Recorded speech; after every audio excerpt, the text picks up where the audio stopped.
Good morning, everyone.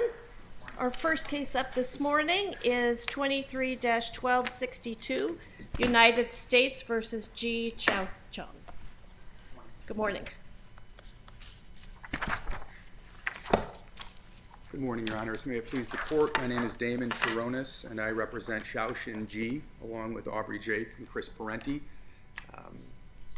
Mr. Ji raised several issues on appeal, and I plan on starting with the unanimity issue, but I just want to give a brief sort of rundown of some of the operative facts. Ji was a Chinese citizen who came to the United States in August of 2013 on an F1 visa.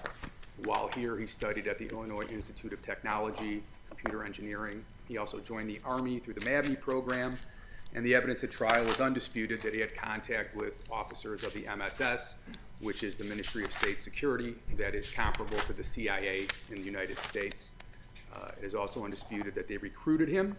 The government introduced text messages and emails showing contact. They introduced a photograph of a contract that was found on Mr. Ji's phone, and they alleged that he conspired to and did, in fact, act as an unregistered foreign agent of the People's Republic of China.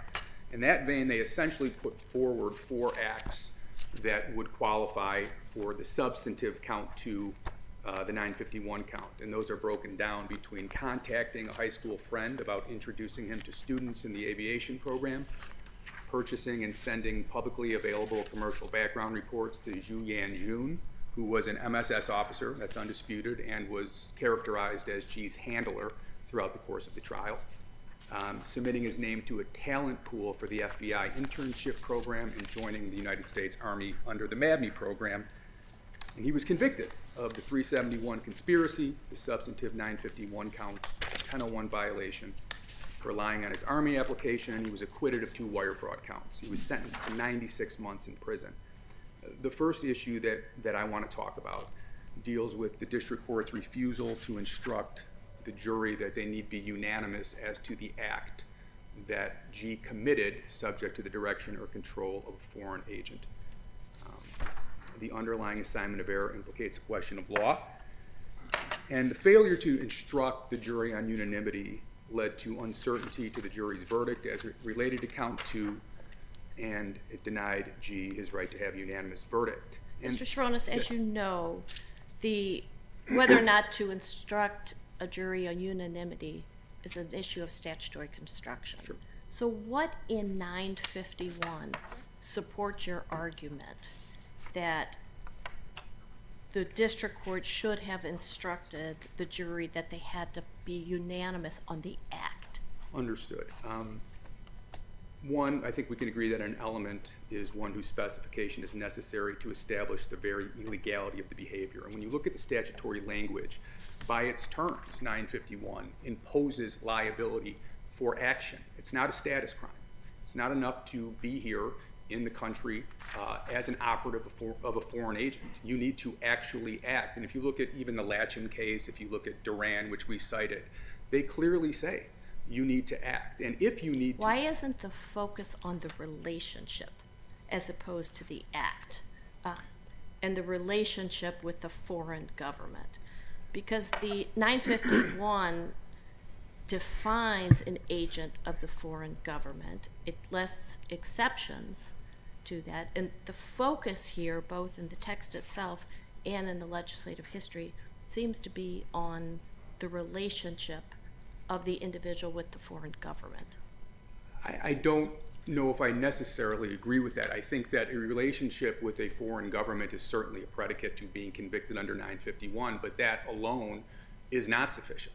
That's not sufficient, but it is having that relationship and not registering or reporting it to the United States. Sure. That's what the concern seems to be. But, well, I think that this court has held, and I'll just cite the Latchin case, right? And that's a case that I think deserves some discussion today, that you have to have more than that relationship. And I know Your Honor agrees with that. You have to act. I know you agree with that premise, but if you have to act... You have to act, but what Latchin says is you have to take acts of some kind on behalf of the country. But nowhere is there a definition of act. But if you look at the Latchin case, and I think respectfully that the Latchin case has been taken further than it should have been. Latchin in that I was case, quoted from it. So. No, I agree. Yeah. But if we look at the Latchin case, in that case, first of all, the indictment listed in the 951 count what the acts were that Latchin took subject to the direction and control of a foreign government. It listed 5 or 6 acts that he took. Yes, the overt acts for the conspiracy. No, actually in the 951 count, I believe. Yes. So in the substantive Yes. count, the acts were actually listed. And the jury in the Latchin case was instructed that they needed to be unanimous on those acts. So they received a unanimity instruction in that case. And what happened in Latchin is the appellant basically brought a sufficiency challenge to those charges. And what the appellate court said is, well, we don't need to establish, or the government doesn't need to establish, that he was spying on Iraqi Christians, right? But they have to find that he did something. He did some act. But in that case, the jury was properly instructed. They were told what these acts were, and this court basically said there was enough circumstantial evidence to establish that he did some act. So I think what's happened since Latchin is the government has taken that some acts, even though I don't think that's what Latchin really stands for, and has used that to essentially say the unanimity requirement doesn't exist. When Latchin and Dumas say, both of those cases, in the indictment, they have the substantive acts that were committed and they were instructed on unanimity. Mr. Sharonis, there surprisingly is not a lot of law on this statute. I couldn't find any circuit case that requires unanimity on an act. I don't think it's been addressed. Do you agree with that? I actually looked again last night, Judge. No, there's not a lot of these cases. And I know we don't have pattern jury instructions on this particular statute. Sure. I couldn't find any helpful pattern jury instructions in any other circuits. I don't know if you were able to. Well, the cases that I cited, the Chi-Mac case, and I know I'm going to pronounce this wrong, but Abumo, I believe is how it's pronounced. In both of those cases, there were instructions. But not necessarily pattern. Not pattern instructions. Yeah. No, there weren't. This offense doesn't have a guideline range. I mean, it's an oddity to some extent. But we have found a number of district court cases where you're instructed that you have to be unanimous. And, I think that was certainly the better course here. And the government doesn't lose a lot through that. This is not like, in the Richardson case, they talk about the difficulty of proving drug cases. This district and this circuit court, the Northern District in the trial court level, has a history of giving a unanimity instruction. And the government's argument that this is a means as opposed to an element. And again, we look at sort of the Richardson standard there, and I think that's an important case, although that deals with a specific statute. In that case, you're talking about a very broad statute. Here, I don't know if there's a broader statute than 951, but it doesn't mean any act that somebody takes in this country. Mr. Sharonis, does it matter that the statute uses the verb form of acts? That is, it's not that whoever does actions in the United States, but it's whoever acts, and perhaps that's just like linguistics, but it seems to me that, the verb form of acts seems a bit broader than if a statute says does, for example, whoever does specific acts in the United States or even acts in the United States. Well, I've wrestled with that myself. And I think one of the problems, even in this case, when you look at the jury instructions, because the district court judge, we had our jury instruction conference the next day, the district court judge said that he believed that this was the verb form. And when you look at the actual instructions in this case, it's used in both the verb and the noun form. In other words, if the instruction said the defendant committed some act, right? That's in the instructions. That's a noun. If you look at the statute, it says acting. And then if you look at a lot of the cases, like the Duran case, which deals with, I guess I'll just call it Venezuelan intrigue, right? They specifically say you need to commit an act. So I wrestled with that as well, Judge. I think there's been different interpretations. My position would be that I don't know if it's used in the verb form or the noun form. I think, acting can be, if it's a verb, what is the acting? It's an act. So I struggle with that as well, Your Honor, and I think there are different sort of interpretations of it, but then we go back to sort of the Latchin case, and they talk about committing an act. So that's where I come out on that, but it's not something that I haven't been concerned with myself. I guess for me, the gloss I take on it, other than it's the broadness of the verb form of acts, is that, as Judge St. Eve noted, it seems to put the emphasis then on the as agent of a foreign government, right? So you say it's not a status crime, and that's true. There's something has to be done, but the fact that the verb form of acts is used here seems to kind of invite us to say, well, okay, does something, and then what's really important is that the person is in the United States as an agent of a foreign government. So there's kind of the broadness aspect of acts, but there's also the fact that the verb form kind of propels us to look at, okay, well, what is the statute really addressing? Sure, and I've read a lot of legislative history and law review articles and on this issue, and I don't think it's really 100% clear. But what I will say is that you can be an unregistered foreign agent in the United States. In other words, in this case, if they had G's alleged contract that was unsigned and he was here and he didn't do anything, he didn't do an act, then he's not guilty of acting as an unregistered foreign agent. He doesn't even have to register with anyone because he's not acting in that capacity. And the government actually sort of agreed with. But I think the right. But the jury has to be at least come to a unanimous conclusion that he did some action, right? And your argument is there's to be more than that. Well, that's the problem, right? And the problem is, like, the government responds by saying, well, let's look at gun cases. You could not have a starker difference between the types of cases we're talking about. They cited Pollack and Varechia. In this case, the difference is, and again, it's not any act. And I think that's throughout the country. It's not any act in the United States that you could be convicted of under 951, unlike any firearm.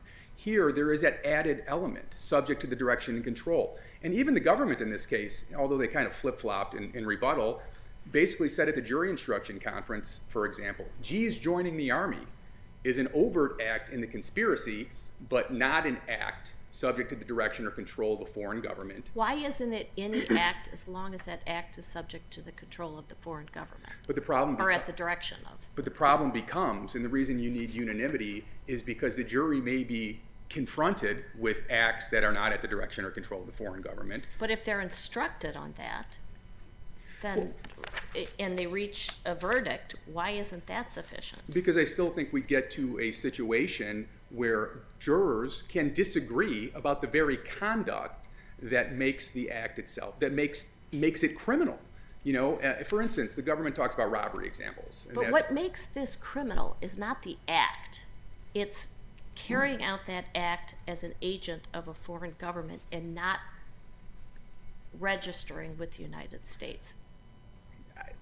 It's not, if you look at the legislative history, when this was the Espionage Act, which was the foundation Sure. for this, it's clear that Congress was not targeting illegal acts. It was during the war, and they were concerned about German efforts, and they even include that recruiting skilled labor force for Germany would be sufficient. There's nothing illegal about recruiting a skilled labor force. It is the fact that you're doing it as an agent, and the United States you're not registered, that the United States doesn't know that you were here as an agent. I think that deals with the scope of the statute, and I agree. I think that deals with the act, though, the nature of the act, and rebuts any argument you have that the act itself has to be illegal. It doesn't have to be illegal. I'm not saying that, and absolutely not. I thought you said that in your briefing. No, I don't believe I did. Okay. It absolutely does not have to be an illegal act. Latchin says that. All cases that I've read have said that. But my argument is simply this. And if it's a disagreement with Your Honor, it's certainly respectfully, that they have to prove the act itself, right? That is my position, that without the act itself, you're going to be in a situation where 6 jurors could think that he's innocent of this, 6 could think he's guilty, another 6 could think he's innocent of one act, and 6 guilty of another, and they haven't established what I believe is an essential element of the crime. Mr. Schwartz, yeah. what's the limiting principle? Excuse me? What's the limiting principle to your argument regarding unanimity? I'm not sure I follow. If you can. Well, how would we write an opinion to say that unanimity is required here, and how would that opinion be applied to other statutes? You say the firearms statutes are distinguishable. without distinguishing them, just saying they're distinguishable. But how do we, what do we write that is not going to be applied to drug cases and firearm cases and mail fraud cases and other cases where unanimity is not required as to every particular element? So how do we write it? Absolutely. First, I do think the firearms cases are distinguishable, and the reason I think they're distinguishable is because they don't cover as broad of a range of conduct and the. Well, this isn't that broad a conduct when you consider what Judge St. Eve is saying, which is you have to first prove that the individual was an agent of a foreign government. Okay. Which is a big limiting principle here in this particular statute. Okay. I think that, like in other cases where courts have found that things are elements and not means, for instance, the Richardson case would say statutory construction, we look at the risk to defendants, right? In a situation like this, there is a real risk that a person in this country who may be a foreign agent committed an act, but it was not at the direction or control of that foreign government. And I think that's sort of the way that I would phrase that, that an act is an essential element, just like other cases have found acts to be essential elements and not means. I guess that's the best I could do regarding that, Judge. I think that's, I don't have a lot of time left. I'd like to. Yeah, go ahead to the next. I will give you a little extra time if you need it. There are a lot of issues here. Yeah, and one of the issues, and I'm not foregoing the affirmative defense versus element issue, but I think the legal commercial transaction, barring us from presenting that affirmative defense, was error. And the reason I believe it was error is because it absolutely misconstrued and basically created what the government and the district court referred to as the necessity of a strict commercial agency relationship in order to avail yourself of that exception. And before I get into the facts of this case, I just think that that's nowhere in the plain language of the statute, and it completely disregards 951E, which is extremely important. The government did not raise this at the lower court. They did not answer us at the lower court. I don't believe they answered us in the briefs, but 951E limits who can avail themselves of that exception. So Congress certainly knew how to sort of include entire groups of people who cannot avail themselves of that exception. They did not include spies. So it's our position that this was respectfully sort of created from whole cloth, this legal commercial transaction as something that needed an agency relationship that was strictly commercial. And the one thing I just want to add, the only time I've ever seen this in a case is the Rafikian case. In the Rafikian case, we cited several times, but it's sort of an interesting test case because in that case, Judge Trenga did say that the legal commercial transaction was an element that needed to be disproven. So what we then saw was how this would play out. And in that case, the jury was instructed, and there were no instructions about strict commercial agency relationships. What happened is the government had to allege that the acts, the specific acts, which goes back to my first point, were in violation of FARA and the Lobbying Disclosure Act. So I think that the court's ruling that G was barred from doing this was based on a faulty premise that he had to show some strict relationship that was commercial in nature only. We've got 2 minutes left. I'd like to save it for rebuttal if possible. Okay. Thank you. Thank you, Mr. Schronis. Mr. Peabody?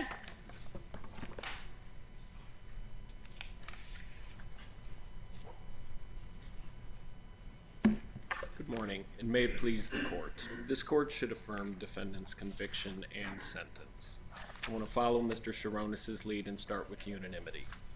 Section 951 requires the government to prove that a person acted as a foreign agent in the United States without proper notification. To prove defendant acted as an agent is an element. The ways in which he specifically did so is not. Defendant's argument to the contrary rests on Richardson, but this court has repeatedly limited attempts to stretch Richardson beyond Section 848, the continuing enterprise statute. It did so in Griggs, it did so in Turner, it did so in Gibson, and it should do so again. Even taking Richardson more broadly, it proves the district court's point.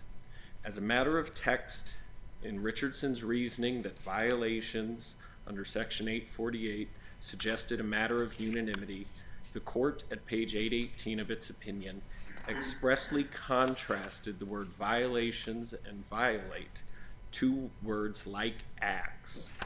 And that is because that word, as has been recognized in the conspiracy context, is broad and suggests means, not an element.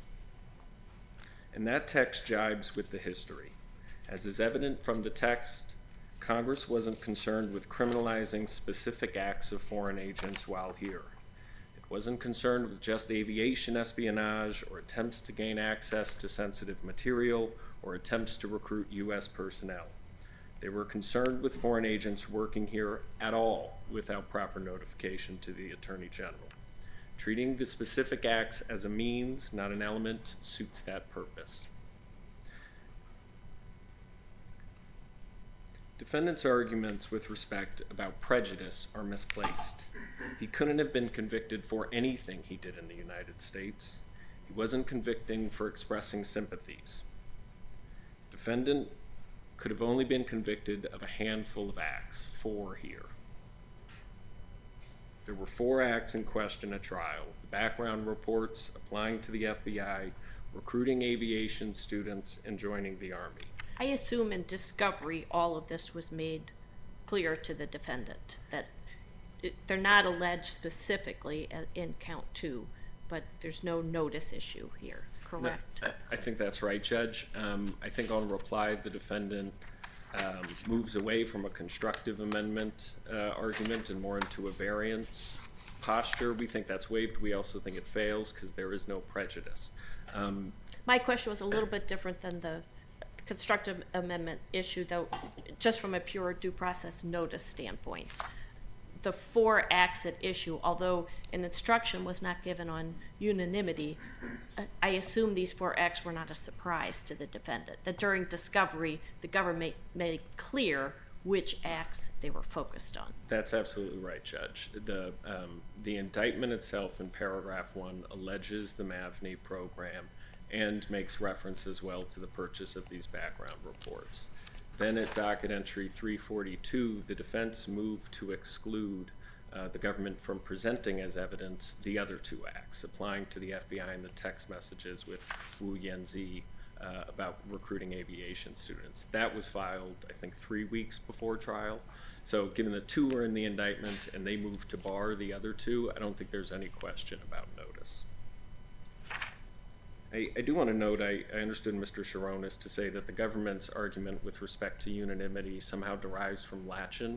I don't believe we even cited Latchin in our argument on this on our argument on the unanimity issue specifically. Our argument derives from the text of the statute, as well as from how this court has treated Richardson ever since it was decided in the 80s.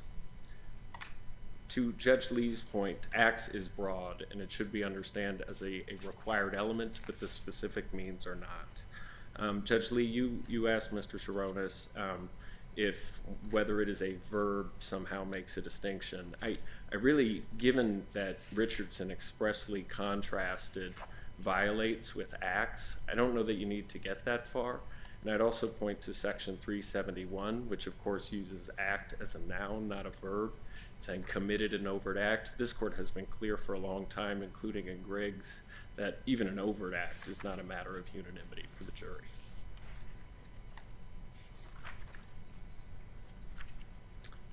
I want to turn now to the second argument Mr. Sharonis raised this morning, the affirmative defense in count 2.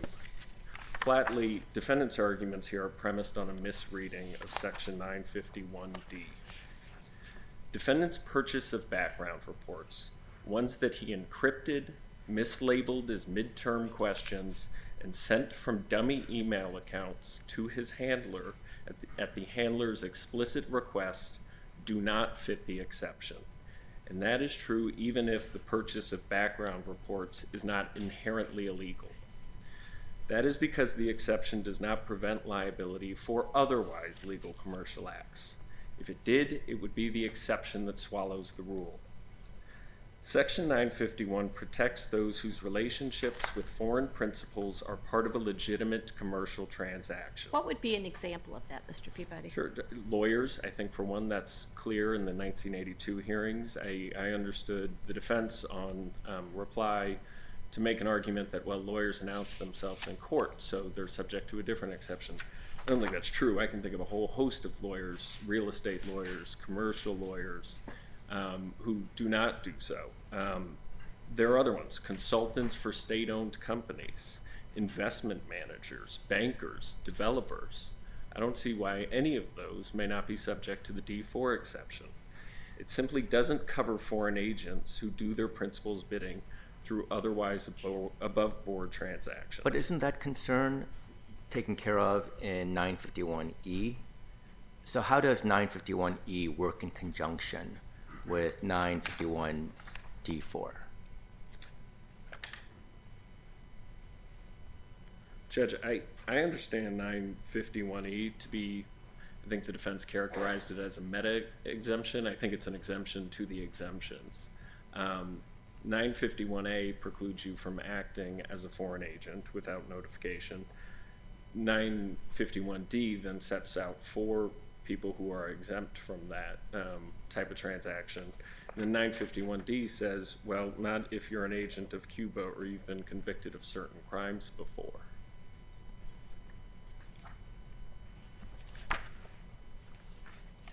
I simply think 951's exemption to the exemption does not advance the ball for defendants' wish to argue that the district court rightly rejected that his purchase of these background reports at the behest of his handler were a legal transaction that somehow immunized him from liability.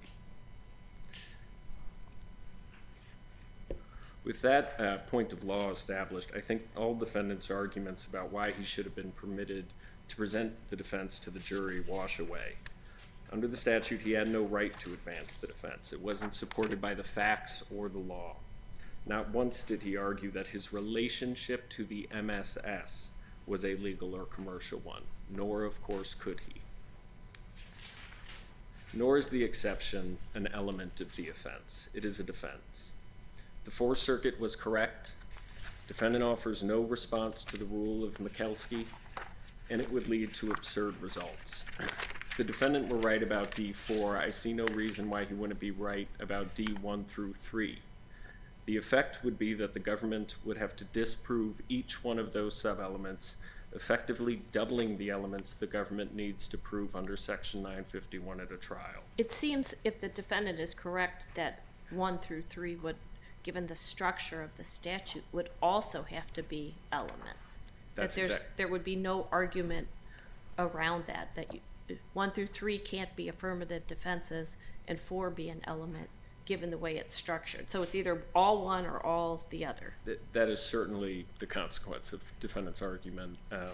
Your Honor, this court, of course, has addressed what is in some ways a very different statute, Section 511, which prohibits you from altering a vehicle's VIN. But that statute bears some similarities to ours. It says, don't do a thing, and then it says, well, you can do this thing if you're this certain group of people. That's sort of exactly how I read 951. Mr. Peabody, are you aware if any other circuit has pattern jury instructions on this? I am I not. couldn't find any, and sometimes those could be instructive on the circuit's position. Your Honor, I'm not aware of any other circuits' pattern jury instructions. I also want to respond just briefly to Mr. Sharonis' argument that 951 is a status crime and his attempts to distinguish Pollock.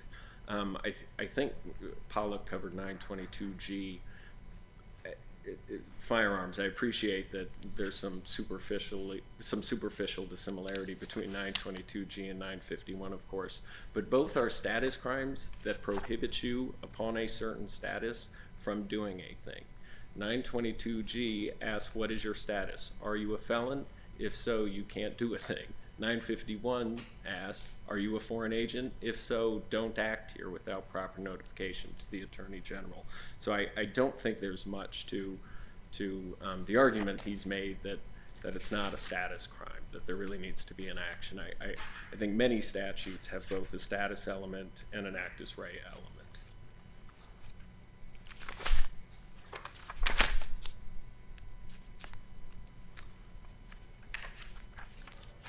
Unless the court has any other questions regarding the issues that have been raised, we would the government would ask that you affirm the conviction and the sentence. Thank you, Mr. Peabody. Mr. Sharonis?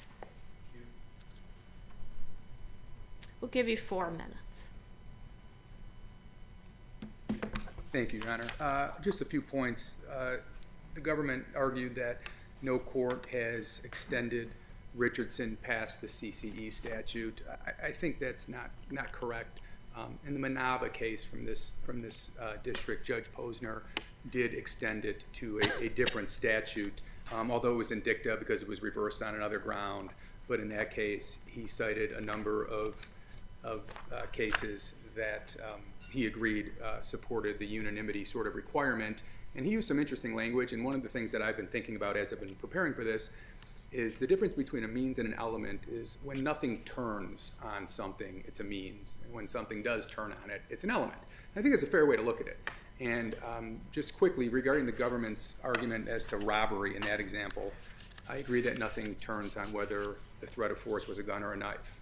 But something does turn on who the taking is taken from. And I think that's the more apt example here, that in this situation, something does turn on what the act is. And I know Your Honor's questions about that, but that's our position based on the statutory language and the risk to the defendants.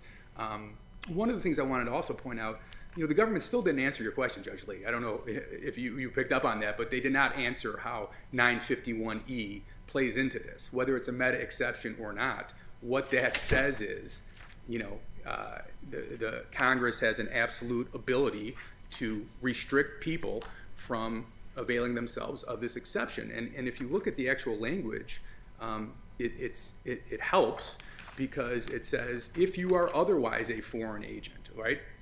That's one thing. And from one of these countries, you can't do it. So that you can't avail yourself of the legal commercial transaction. So if China was listed there, which it never has been, then G could not avail himself of that. So all of these arguments by the government that this would lead to absurd results is only if you ignore that portion of the statute, which they have done consistently throughout the course of this litigation. Mr. Shorns, what about I know one of the hypos the government uses or raises in its brief is a situation where an agent of the foreign government hires a commercial photographer to go out and take pictures of restricted areas that no one should be taking pictures of. In your estimation, would that fall within D4 or not? First, I would say that that's recently happened, and since 1917, the criminal code is caught up. There are specific crimes that you cannot photograph military bases, that you cannot conspire to do it. The government is acting as if 951 is the only arrow in their quiver. There are a number of other crimes that people can be charged with, unlike 1917, when this was enacted because all they had was sort of the internment laws and the treason statutes. But now there are other sort of things that can be done. The government forgets that they have a wide range of sort of how to charge people. And the real issue is this. Individuals, there is nowhere in this statute, when you just read it, that says anything about a strict commercial agency relationship. It's not there. It's nowhere there. So if you're just reading the statute, it says so I any guess person. but I'm not sure you answered my question. My question is, under that scenario, would the government be able to charge the person that hired the photographer under 951? They may be able to charge them with conspiracy to violate 951. That's certainly a possibility. Whether or not that would fall as a legal commercial transaction, it very well might, right? And the question is, would they then be comporting with the law? And the thing is, I didn't write the law, you didn't write the law. That's what it says. When you look at the plain language, anyone engaged in a legal commercial transaction, that's what it says, with no mention of agency or anything else. So I think that would potentially be problematic, but there is a bunch of other laws that those individuals would most likely be charged with. Thank you. Mr. Shronis, one last question, please.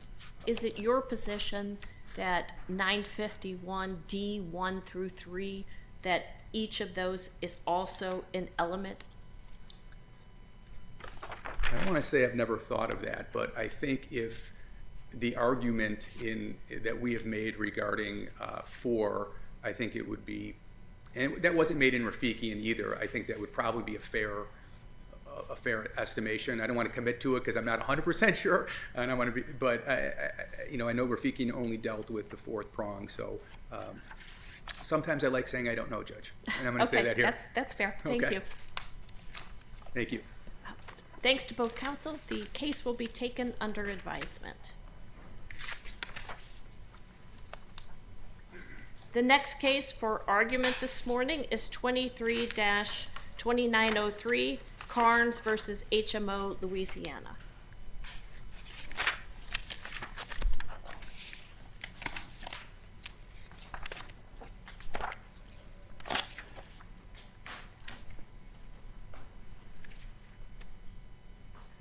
Mr. Logan, whenever you're ready. Good morning. Good morning.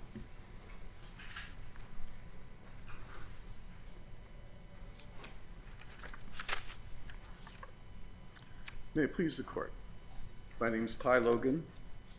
I'm representing Paul Carnes, the plaintiff appellant in this case. This case began as a coordination of benefits dispute between two insurers that were providing the health insurance benefits for Consolidated Grain.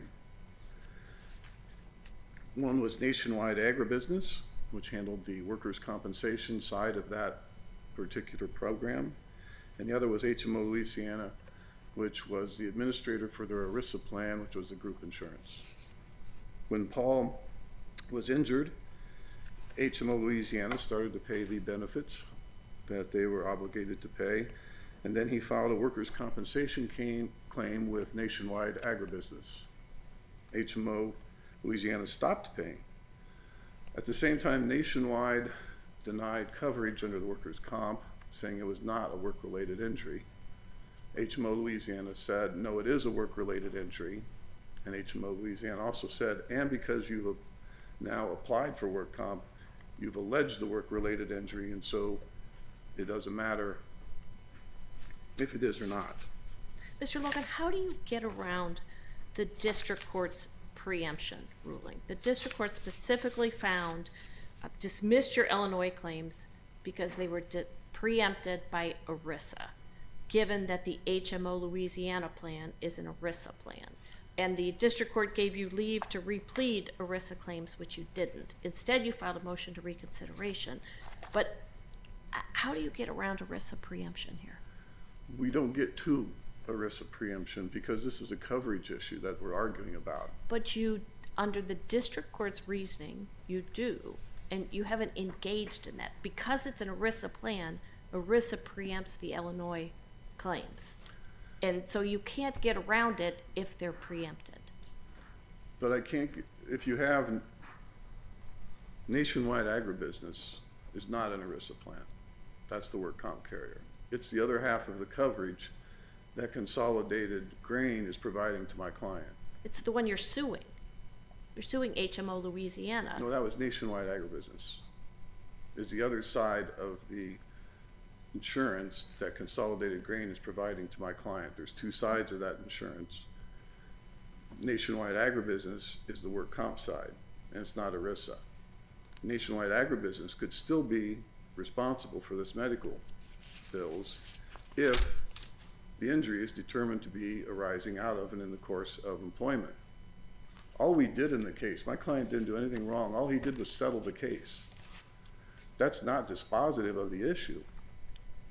That is a settlement based on percentages and estimations, and it was not binding on HMO Louisiana at all. What was binding on Paul was that he no longer had the ability to sue and raise the issue with Nationwide Agribusiness. So the reason we don't get to ERISA is because nobody's determined that this is an injury that arose out of and in the course of employment. And both insurers, who are part of the same plan, the same employer that's offering this plan to the employee, my client, both of those insurers have to agree in order to make that plan work. And they don't agree. Nationwide says not work-related. HMO says, oh yes, it is work-related. So why is that my client's problem to work that out? And why is that an ERISA issue when it's the insurance companies that are disagreeing? Both of them are, my client is the beneficiary of both of those plans that are both part of the consolidated packaging overall scheme for offering the insurance. So that's why, and that's why I filed in the motion to reconsider the second amended complaint, was to make it clear two things that I think were not clear in the first amended complaint, is that there are two insurance companies part of this same plan. And that's made clear in the second amended complaint and part of the motion to reconsider. The second point was, we don't care which one pays. We don't need to have HMO Louisiana pay. If they find out the other one is liable, they can pay too. Either one is fine for us. So that's why it's not an ERISA claim.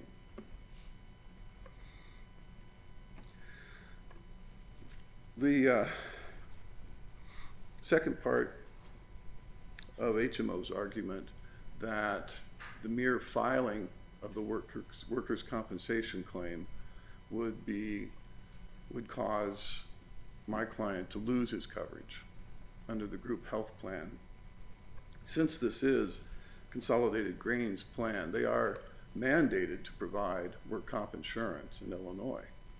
And that work comp insurance mandates that they do not discriminate in any way because of an employee's exercise of their rights under workers' compensation laws.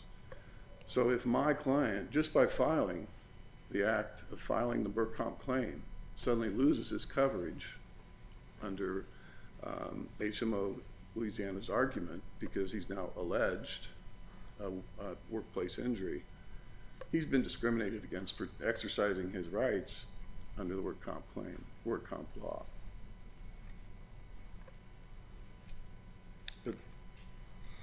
So that leaves the remaining dispute between the two insurers.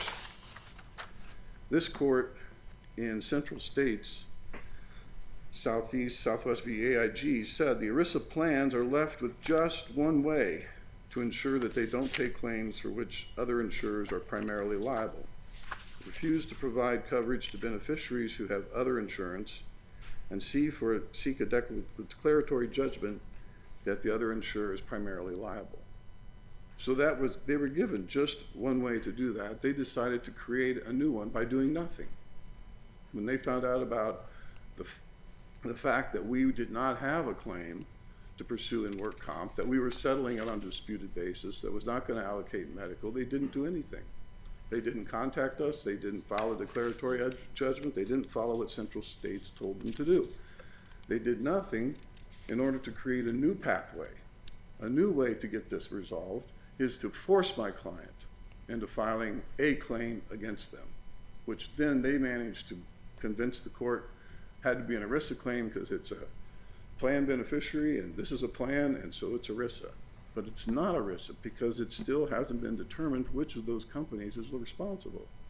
Mr. Logan, you're into your rebuttal time, if you want to save a little bit of time. I'll reserve for rebuttal. Thank you. Okay, thank you.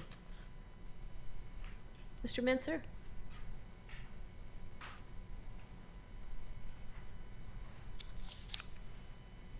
Good morning.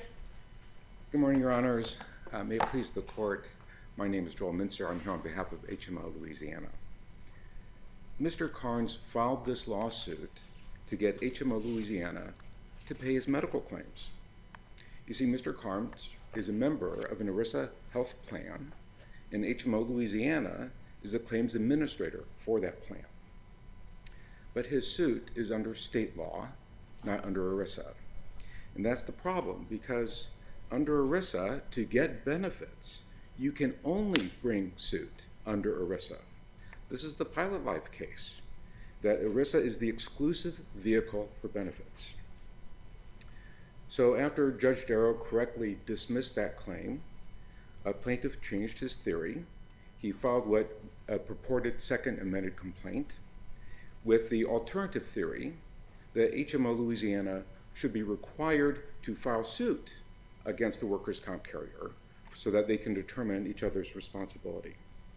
But ERISA preempts that as well. He's using state law to create an administrative requirement that an ERISA plan would have to file a lawsuit in order to enforce plan rights. That would relate to an ERISA plan, relate to being the operative term under 29 U.S.C. section 1144, and thus it falls under the preemption clause. So what we see now on appeal is yet another theory that comes up in the reply brief. On page 9 of the reply brief, plaintiff is clear. He says that he's not asking the court to obligate HMO Louisiana to file a lawsuit. Okay, so then what's he asking for? Instead, he says, well, HMO Louisiana violated some bad faith as to, quote, established coordination of benefit procedures. Well, what source established those procedures? If the source was ERISA, then he would have an ERISA claim, and he needs to bring a lawsuit under ERISA. Is there any opportunity for him to bring such a claim now? The district court dismissed it with prejudice. It is too late at this point. Because the record seems pretty clear that he suffers from a degenerative disc disease, which likely was not caused at work, and something that would fall within the ERISA plan. He can still, I mean, if there's new injuries and new medical bills, he of course can submit those for payment under the health plan, and it goes through the normal procedures. But this lawsuit was about a particular bill from a particular hospital, and that's now been adjudicated. Why didn't your client inform him that if he settled the workers' compensation claim, that he wouldn't be entitled to coverage under your policy? He was told before the settlement that there is an exclusion in the plan for claims that are submitted to workers' comp. And When was he told that? it's a fact that's alleged in the Second Amendment complaint that was prior to the actual settlement. If his client had submitted, after submitting workers' comp claim, had taken that case to final adjudication, right? Whether, it'd be the workers' comp board and then appealed, whatever. And yet there's a judicial decision that says that he's not entitled to it because it's not covered under workers' comp. Would his claim still be excluded under the HMO's exclusion language? Under the language as written, yes, but the exclusion also has a provision that allows someone to ask for an exception to it, right? The administrator has the discretion to say that they're going to cover it anyway. And frankly, that's probably what should have happened here. Even before he settled the claim, he should have approached the administrator and asked for that, or even afterwards asked for it. Is it too late to do that? With the final judgment, I mean, as a legal course, it probably is too late. Would the client still have mercy? I don't know. It just kind of puts Mr. Carnes in kind of a rock and a hard place, right? So, because he has this claim, he believes may or may not be related to workers' comp. He could try to advance his claim under workers' comp, but as you interpret the agreement, that means that there's no coverage under the HMO, even if some court disagrees that it's a workers' comp claim. You say it's not covered under the HMO, and if he doesn't assert it, and your client independently finds that it may be related to his workplace, that would also be excluded under the HMO. Is that correct? If it's a work-related injury, it would be excluded, yes. So I'm just trying to figure out if I'm in that situation, like how, or if a client came to me and advised me in the situation, how I would advise him with regard to being able to recover either under workers' comp or under the HMO. It seems like there's this kind of gap there in coverage. So, Your Honor, I used to be in-house counsel for a health plan, and in fact, there's a way that's commonly used in the workers' comp and in the personal injury method, in the personal injury cases, where the lawyers talk to the health plan in advance, and they just work it out in advance. And typically, the health plan will say, okay, if you want to assert, if you recover, we'll let you keep a portion of it, but you have to agree to pay us a portion of it. So that's how it usually happens. So I don't think this is actually a common circumstance because most practitioners do it that way.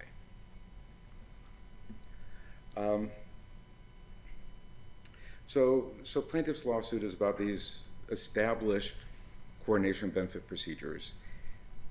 There is no established coordination of a benefit procedure that they can actually cite. ERISA, the statute doesn't contain it. It's not in the regulations. The ERISA plan at issue here has some, but he's not bringing his claim under that. Illinois statutes don't provide it. Instead, he relies on these two cases. And the most important point about these cases is that those are matters where the insurer chose to bring a lawsuit. None of them establish an obligation to bring a lawsuit. Your Honors, I think I've covered the important points. If the court has additional questions, I'm happy to address them. I think the rest is in the briefs. So, in short, Mr. Carnes is using Illinois law to obtain ERISA benefits.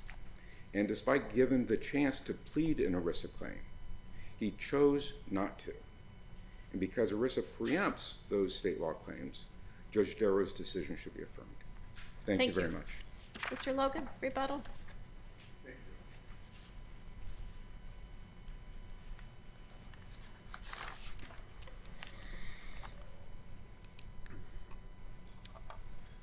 Going back to the central states plan that we do rely on, where ERISA plans are left with just one way to ensure they don't pay claims for which others are liable. They're supposed to bring the declaratory judgment. I'm a practitioner today of workers' comp claims, and the way this is generally worked out is the insurance companies work it out between themselves who's going to pay the medical.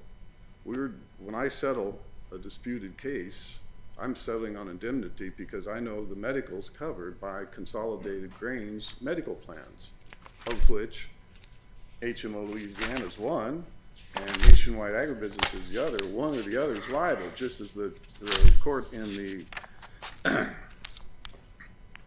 North American case said. We went ahead and brought the case because we knew one or the other insurance company was liable, so we went ahead and paid it, and now we'd like to get reimbursement. So the lawyers, yes, if there was only one plan that Consolidated Packaging had, and it was only an ERISA plan, we would contact the plan and try to work out the coverages. But there were two plans, and they were conflicting in their arguments. Have you asked the plan for an exception? I don't know which plan to ask. Have you asked either plan for the exception? I don't know if, well, I've settled with Nationwide Agribusiness, so I can't ask them for an exception. So I think that answers your question. Have you asked the ERISA plan for No, an I've not. exception?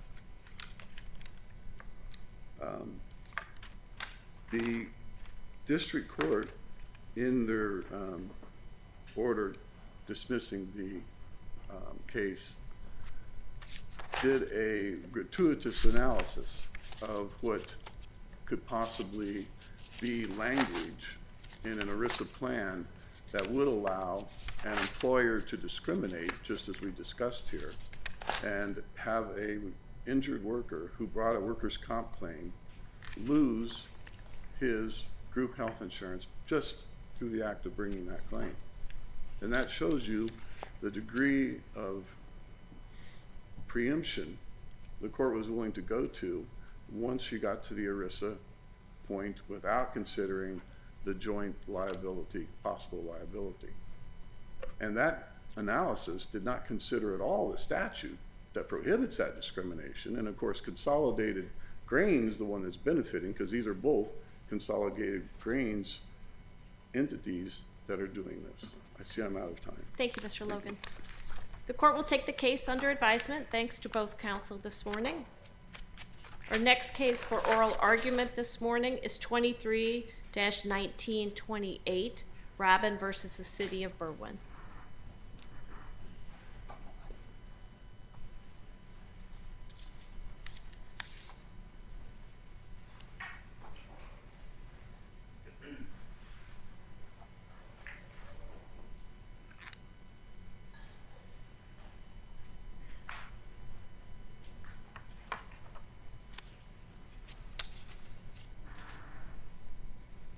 Good morning, Ms. Franklin. Good morning, Your Honors. May it please the court. My name is Jamie Franklin, and I represent Philip Robin in this case, the appellant. This is an appeal from the district court's dismissal with prejudice of Mr. Robin's Section 1983 claim for a violation of his substantive due process rights under the 14th Amendment. Just to set the stage, I'm not going to spend too much time on the facts, but just to set the stage. Could I ask you a question before you do that? What Certainly. specific substantive due process right? I understand bad things happened here. Yes, Your Honor. What specific substantive due process right was violated? So our allegations of the substantive due process right that was violated is the right to free passage, to travel, to stop in public spaces, unhindered by government curtailment. In what case do you rely upon, what Supreme Court case do you rely upon that articulates the substantive due process right in that way? Because the way I interpret the substantive due process right that you've described is it is extraordinarily broad, extraordinarily. Your Honor, we realize, and we certainly acknowledge that substantive due process rights have to be carefully described.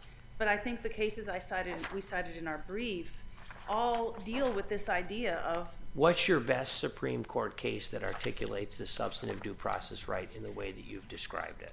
I think the best case would probably be City of Chicago versus Morales or Papa Cristo. I realize those both deal with statutes, but they talk very, very extensively about the right to move freely.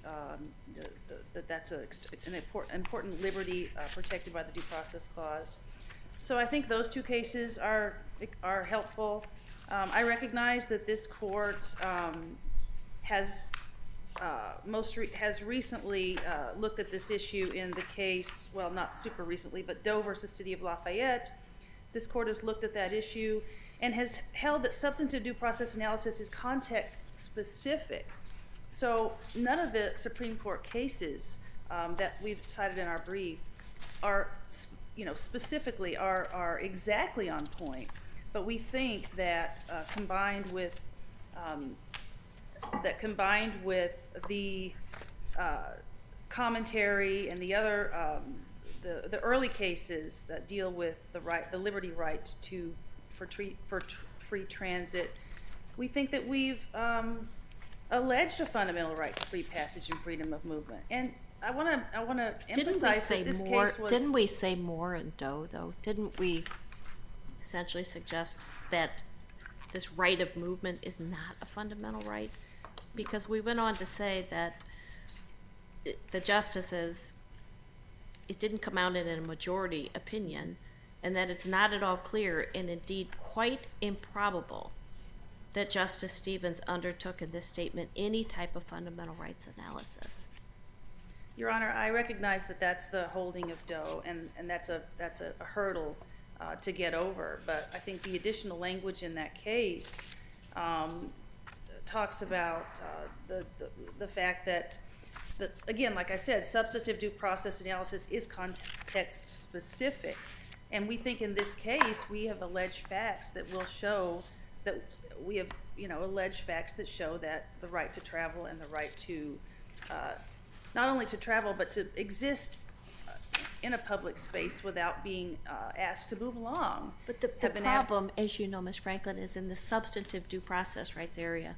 The Supreme Court has said we shouldn't be creating new substantive due process rights. And so you need to articulate exactly what the right is and where it comes from. Yes, understood, And Your Honor. I don't see the support for your right to movement. Your Honor, I understand, and certainly in Dobbs we got a lot of discussion about how carefully the court views substantive due process rights.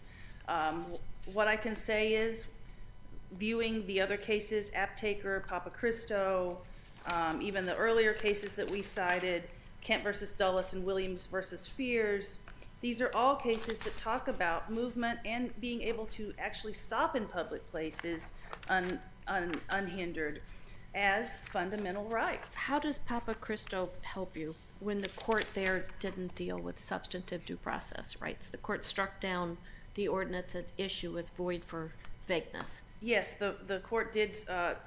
The case turned on whether the statute was void for vagueness, Your Honor.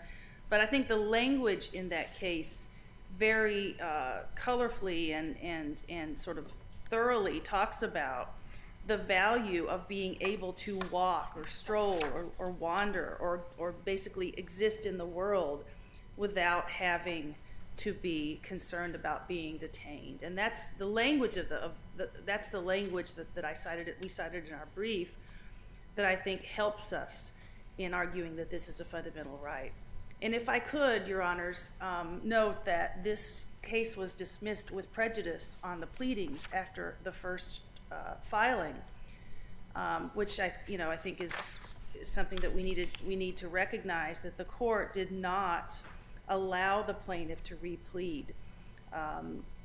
The court did not consider any of the cases the plaintiff cited, or any of the cases that talked about the right to travel or the right to free passage. The court didn't even consider those cases. The court just dismissed the Section 1983 claim with prejudice without allowing the opportunity to replead. So even if the plaintiff needed to be more specific about how his facts fit into this right to travel or right to exist, which the court may or may not agree exists, we didn't have a chance to do that.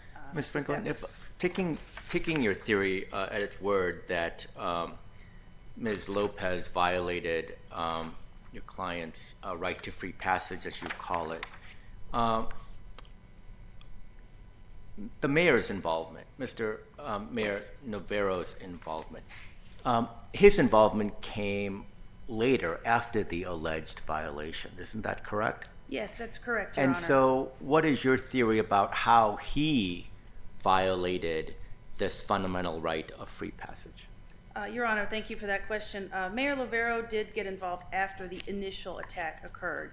We've kind of grouped the facts of the case into sort of three categories: the attack, the aftermath, and the cover-up. So the aftermath and the cover-up are where Mayor Navarro was involved. But the aftermath and cover-up is not a violation of your client's right to free passage, right?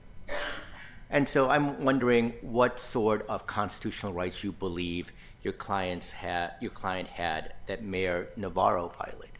So I guess there's two ways of addressing that. First would be his individual liability, and then also his policy-making role under Monell. But let's focus, I guess, first on the individual liability, because that sounds like where we're headed.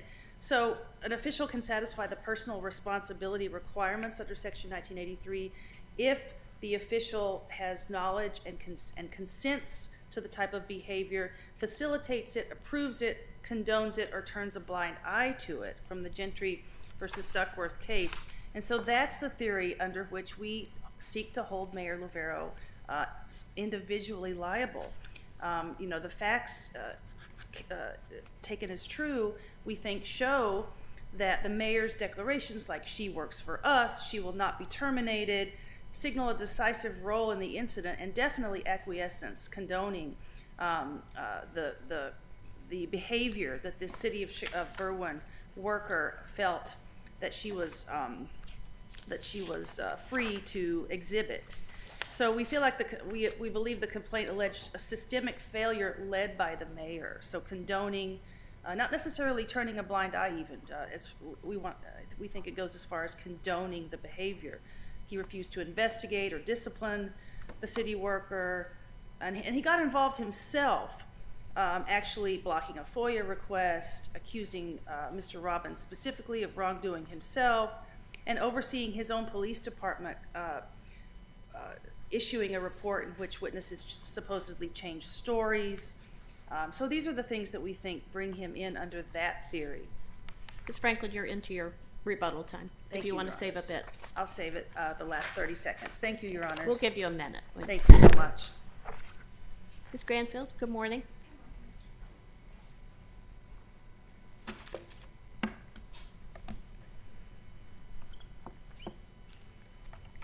Good morning, and may it please the court. Cynthia Granfield on behalf of defendants appellees. Your Honors, zeroed in on the question here on appeal, the plaintiff has failed to identify a fundamental right that would be protected under substantive due process As this court is aware, the Supreme Court has said long ago, even putting Dobbs to the side in Washington v. Glucksberg, that this should be carefully defined. The Seventh Circuit has followed that under many decisions, which I've cited to in my brief, including Campos versus County of Cook. Now, to this specific right that my opposing counsel is alleging, the freedom of movement, the right to locomotion, I just want to point out in the record that her complaint identified no fundamental right at all. If you look to SA 17 in paragraph 58, all she says is that it was interfering with individuals' fundamental rights. She doesn't say what fundamental right. And then if you look at SA 17 through 18, again, in paragraphs 57 through 66, there's no mention as to what right is at issue. I filed my motion to dismiss, and I identified the fact that there was no fundamental right that was identified that was violated. Now, plaintiff's counsel just indicated during her argument that she wasn't given an opportunity to amend. But here we have a situation where she didn't identify the fundamental right at issue. When I pointed out that she had not identified the fundamental right at issue, she did not exercise her automatic right to amend under Federal Rule of Civil Procedure 15A1B.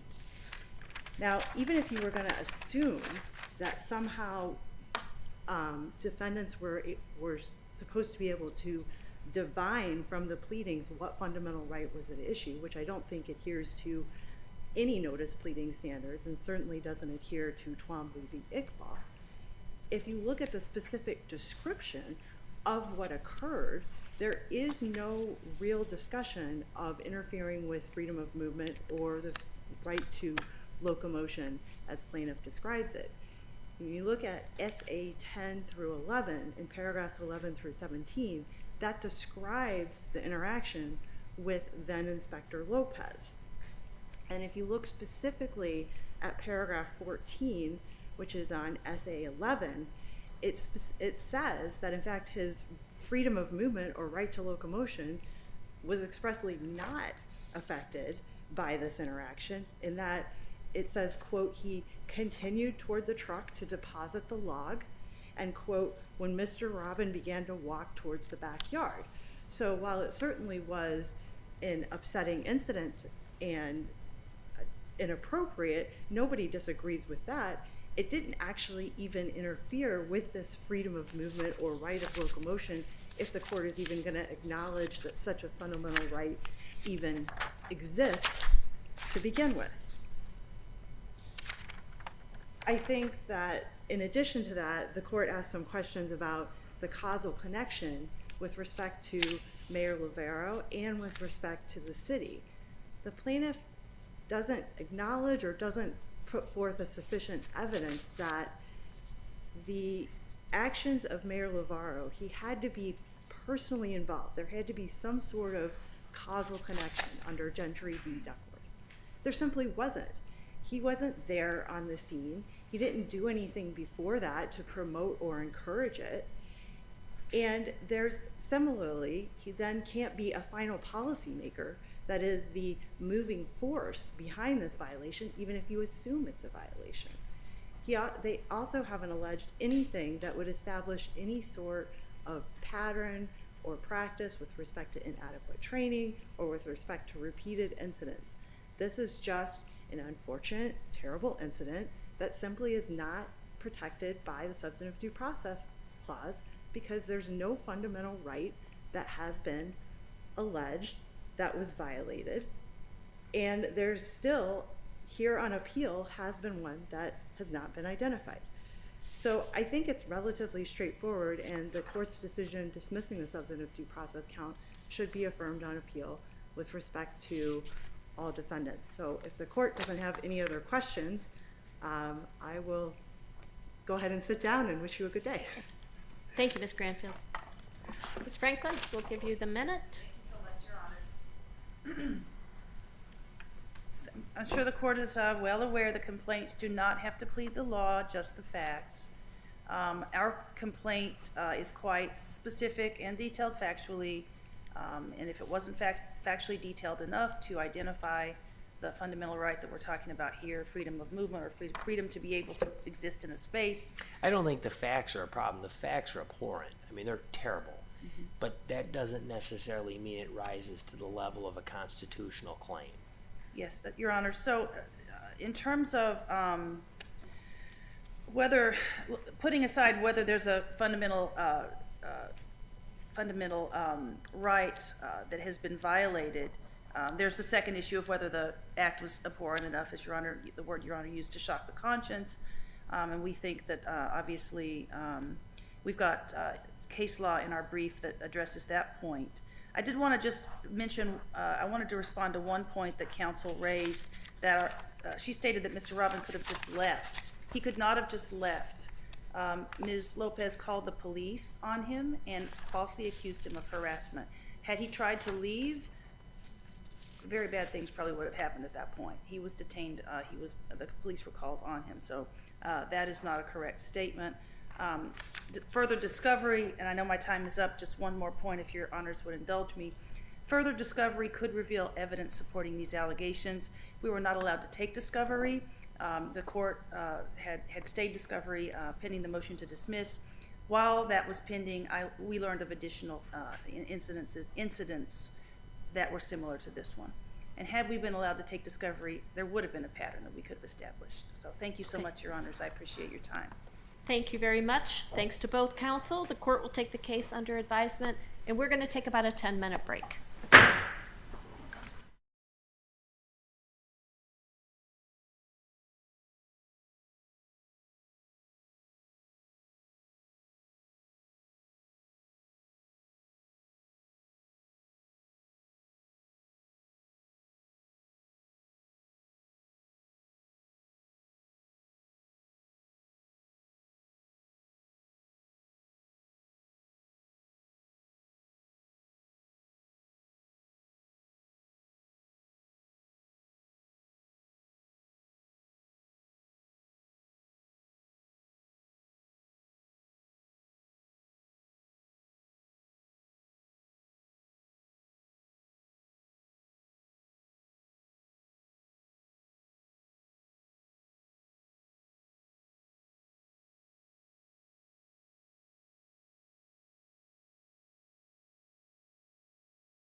Our next case up this morning, 23-1782 and 23-2422. Cases are consolidated.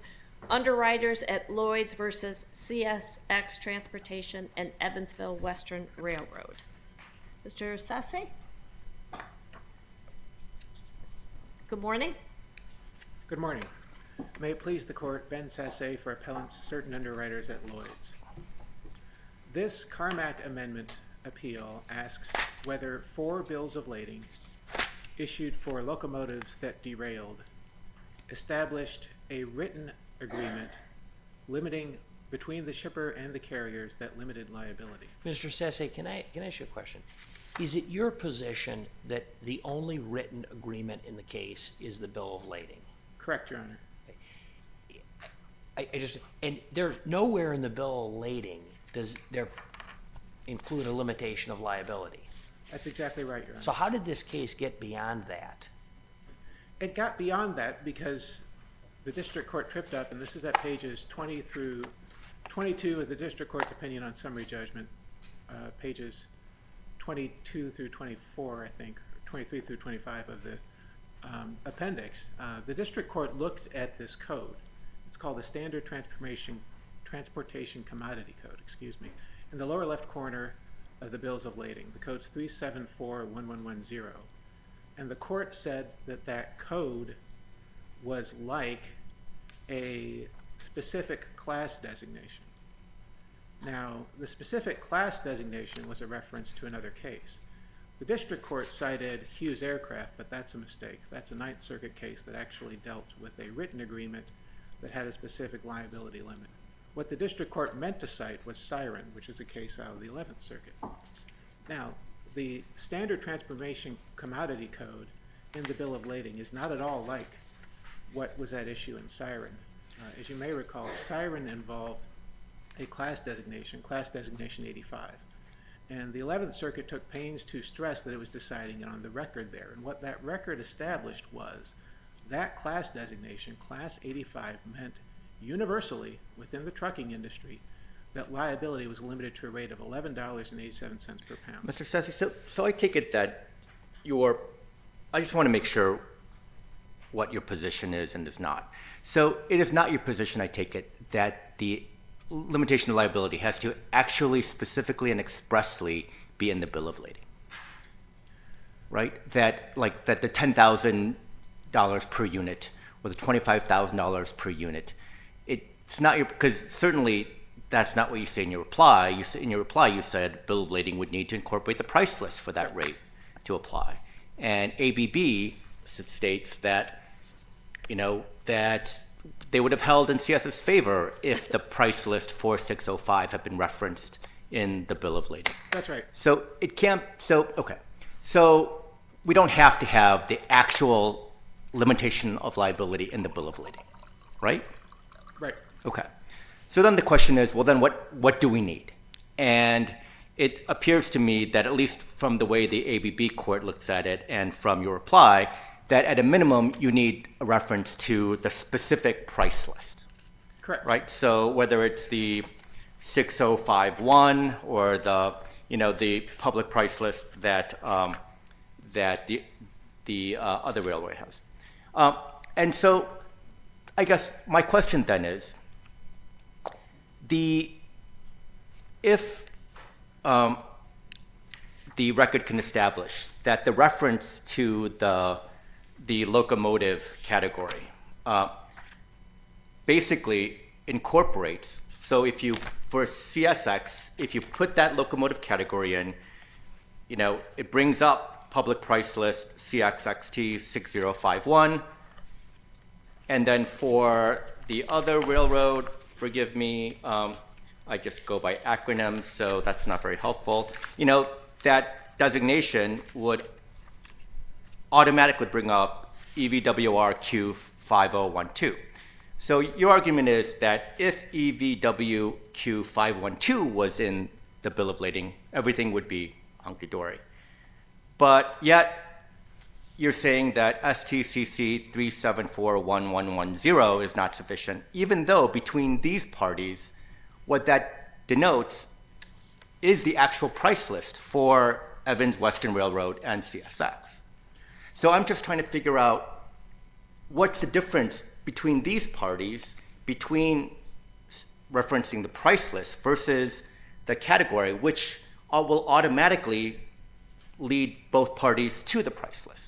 So I don't think between the parties that denotes the price list. And I guess the first place to start there is if you look at Supplemental Appendix page 30, where CSXT 6051, that's their price list. And it says for that price list to apply, and this is what CSX said, this is not what I'm saying, you have to put subject to CSXT 6051 in the price list. Right, but That's then, their own but language. Mr. Smith says that when, before he filled out the bill of, or entered all the information in the bill of lading, he got this price summary from CXS, right? And the price summary from CXS not only lists the locomotive designation, but it specifically lists CXX 6051, list number 2. So is your position then that we're limited to the 4 corners of the bill of lading, and we can't take any of these other documents that the parties have been exchanging or that the parties viewed as part of our analysis? That somehow, like, we should throw away all of common law and how, we actually interpret contracts and look at contracts and figure out what the parties meant by contracts. So now I think I have 4 points. I'm going to try to get to them all, and I'll start where you ended, which is common law contract principles cannot be used to overcome the absence of a written agreement, and I'd cite the Roner-Gehrig case for that in addition to the ABB case. In other words, common law principles cannot trump the language of the Carmack Amendment. Exactly, Your Honor. Yes, thank you. And then second in order, if you're getting down to... But can we use common law principles to determine whether or not there is a written agreement within the meaning of the Carmack Amendment? Well, in other there is words, I completely agree that we have to look at the Carmack Amendment first. But there's that old 1922 Supreme Court case, Chicago and Northwestern Railway, that says when you look at the Carmack Agreement, you look at the bill of lading, and that depends on the acts of Congress, the agreements between the parties, and common law principles accepted and enforced in the federal courts. And so I agree that common law principles will not be able to trump the Carmack Amendment, but to try to figure out whether or not the parties complied with the Carmack Amendment, to figure out what the parties meant by the documents they exchanged, don't we have to look at how courts under common law have interpreted contracts and agreements to figure out the intent and understanding of the parties as it's written? Well, I don't think you can look at course of dealing, which is really what they're relying on here. I guess we're not looking at course of dealing. I agree with that. I guess my question is, what about the communications that took place between the parties related to this particular shipment? So there is nothing in the record, respectfully, on communications pre-shipment that could inform the meaning of the contract. I do want to get to quickly, and I know I'm entering my go ahead. We'll give you enough time. We have Okay, thank you. questions, so. I do want to get back quickly to this Exhibit 560, the price summary that you referenced.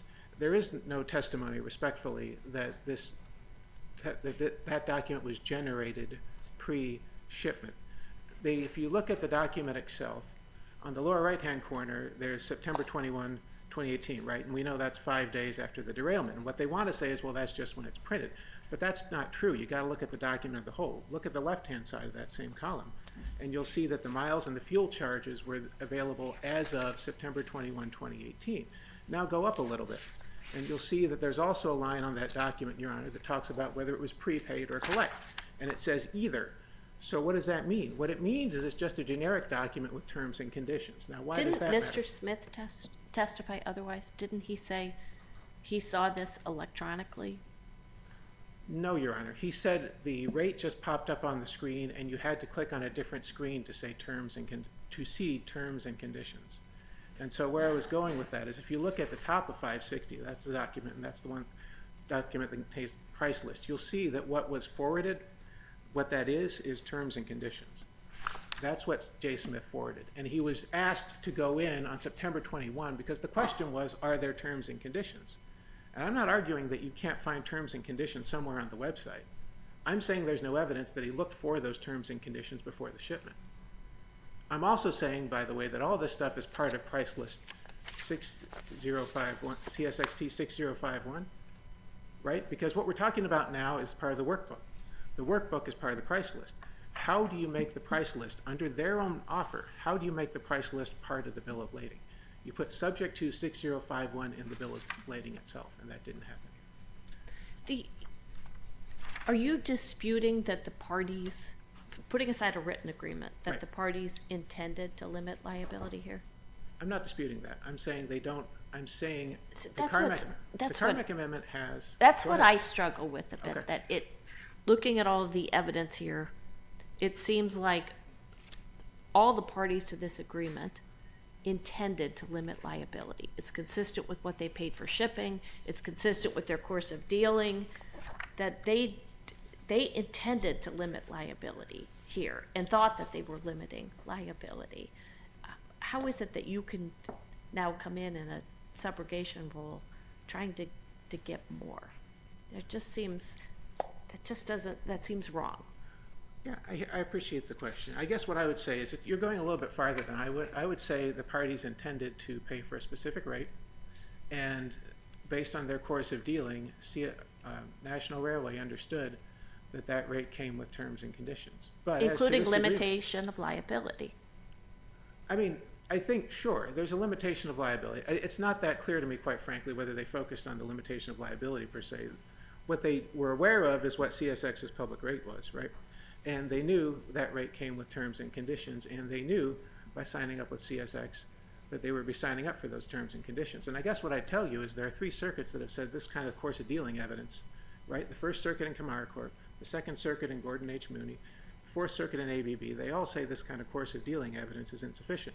And if that makes you uncomfortable, I guess what I'd say is this statute has a structure. C1, right, says no limits of liability whatsoever. Narrow carve out to that unless you have it to a value established by written agreement. That's what the statute says. And so at the end of the day, what we're doing here is we're upholding the statute. And the statute isn't necessarily made for my client. It's not necessarily made for National Railway. It serves a function across the board to require carriers to put these limits of liability in writing. And we can't make these ad hoc exceptions just because we're a little bit uncomfortable about these facts, or you open up a can of worms, as the ABB court pointed out in its decision. But, you know, those, I'm sorry, can I ask? Yeah, please, go ahead. Those cases that you cited, you know, ABB and whatnot, I mean, there, you know, there wasn't, as I recall, and correct me if I'm wrong, is that there wasn't any notations from which a court can glean whether or not the value was established, limit to a value was established by a written agreement, right? And so that's why the ABB court said that, well, if they had noted a price list, that would have been enough. But here, we have that CSST, the locomotive designation. And so doesn't that take this case and distinguish this case a bit from ABB and those other cases that said where there wasn't anything on the bill of lading? And certainly in that case, the course of conduct is not enough because that would be in violation of the Carmack Amendment. But here, if it's a matter of trying to figure out what the parties meant by that locomotive designation, doesn't that distinguish this case from those other cases? No, Your Honor, because the other case, Siren was the one that held that the class designation was enough. And there, the class designation, as the court took pains to, 11th Circuit took pains to point out, when you put right class 85 in the trucking industry on that record, that meant that you were limiting liability to $11.87 per pound. That's in the opinion. Here, what you have is undisputed testimony that if you write STCC code 3741110, the answer is it depends. It depends on what the price is. There are concessions. All witnesses agreed that code does not carry with it a particular limit of liability. The same code would be in, Your Honor, the exact same code if it was a full rate under the Carmack Amendment. And so that code in the bill of lading says absolutely nothing about what the rate limiting liability is. All it does is describe the product shipped. And of course the price lists describe the product shipped. They have to describe the product shipped to be a price list. But just by putting in the product shipped into the bill of lading, that is not a clear and unambiguous acceptance of any associated terms and conditions, let alone a liability limit that may be in that price list. So, from your standpoint, given that the statute says a written agreement, regardless of what the parties intended, regardless of what the parties thought they had agreed to, regardless of what they orally agreed to, it really doesn't matter as long as it's not in writing. As long as it's not in writing, correct. Because otherwise we would be implying Otherwise you'd be limitations of implying. liability, which cases across the circuits have said you cannot imply limitations of liability. That's exactly right, Your Honor. Yeah, go Can I ahead. ask one more question? So when CTCC 3741110 triggers a price list, right? And I'm looking at the Evansville Western Railroad 512 revision 11. There's some prices on there. Mm-hmm. And then there's a note, carrier's maximum liability for lading is $25,000 per unit. So is what is being quoted there? Is that the default pricing? That is, this is the lowest liability, and so this is the pricing that you start with. And if you want additional coverage, you need to do other things. And if you do other things, then it's going to increase the price from that quoted on that document. Is that how it works? I'm just trying to understand. So I think there's a difference, Your Honor, between the two carriers at that point when we get that granular. As I understand it, there was testimony in the summary judgment record that Evansville Railway had at one point in time negotiated a separate price list with National Railway directly. And so the shipper and the carrier had at one point in time agreed to the price list. And then I think the price increased, the carrier increased the price over time in subsequent iterations of the shipping list. Separate from that, as to CSX just has a take it or leave it list that it puts on its website, and if you go down, it doesn't pop up when you get the rate, but my understanding is if you go through their website, you can get to a screen where you'll see an ability to call. It's not clear exactly who you call, but call somebody to try to get a different price. But the price that they give you on the website before you call, that price that I'll call the default price, that price is based upon the lowest level of liability that CXX. Yeah, that's right. And of course, this goes to the other argument that I don't want to belabor us here about whether or not CSX offered two or more prices. But yes, they just have that one right Okay, thank you. price on the list. Thank you. Thank you. Mr. Wolf?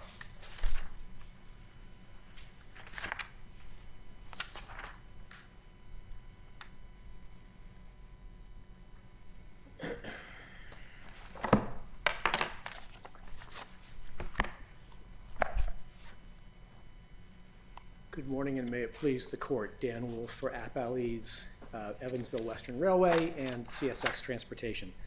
I have thrown out my prepared remarks. There's a lot to jump into, and so I'd like to make three main points addressing each questions posed by each of you, Your Honors, and then get into the issues raised by my friend for appellants.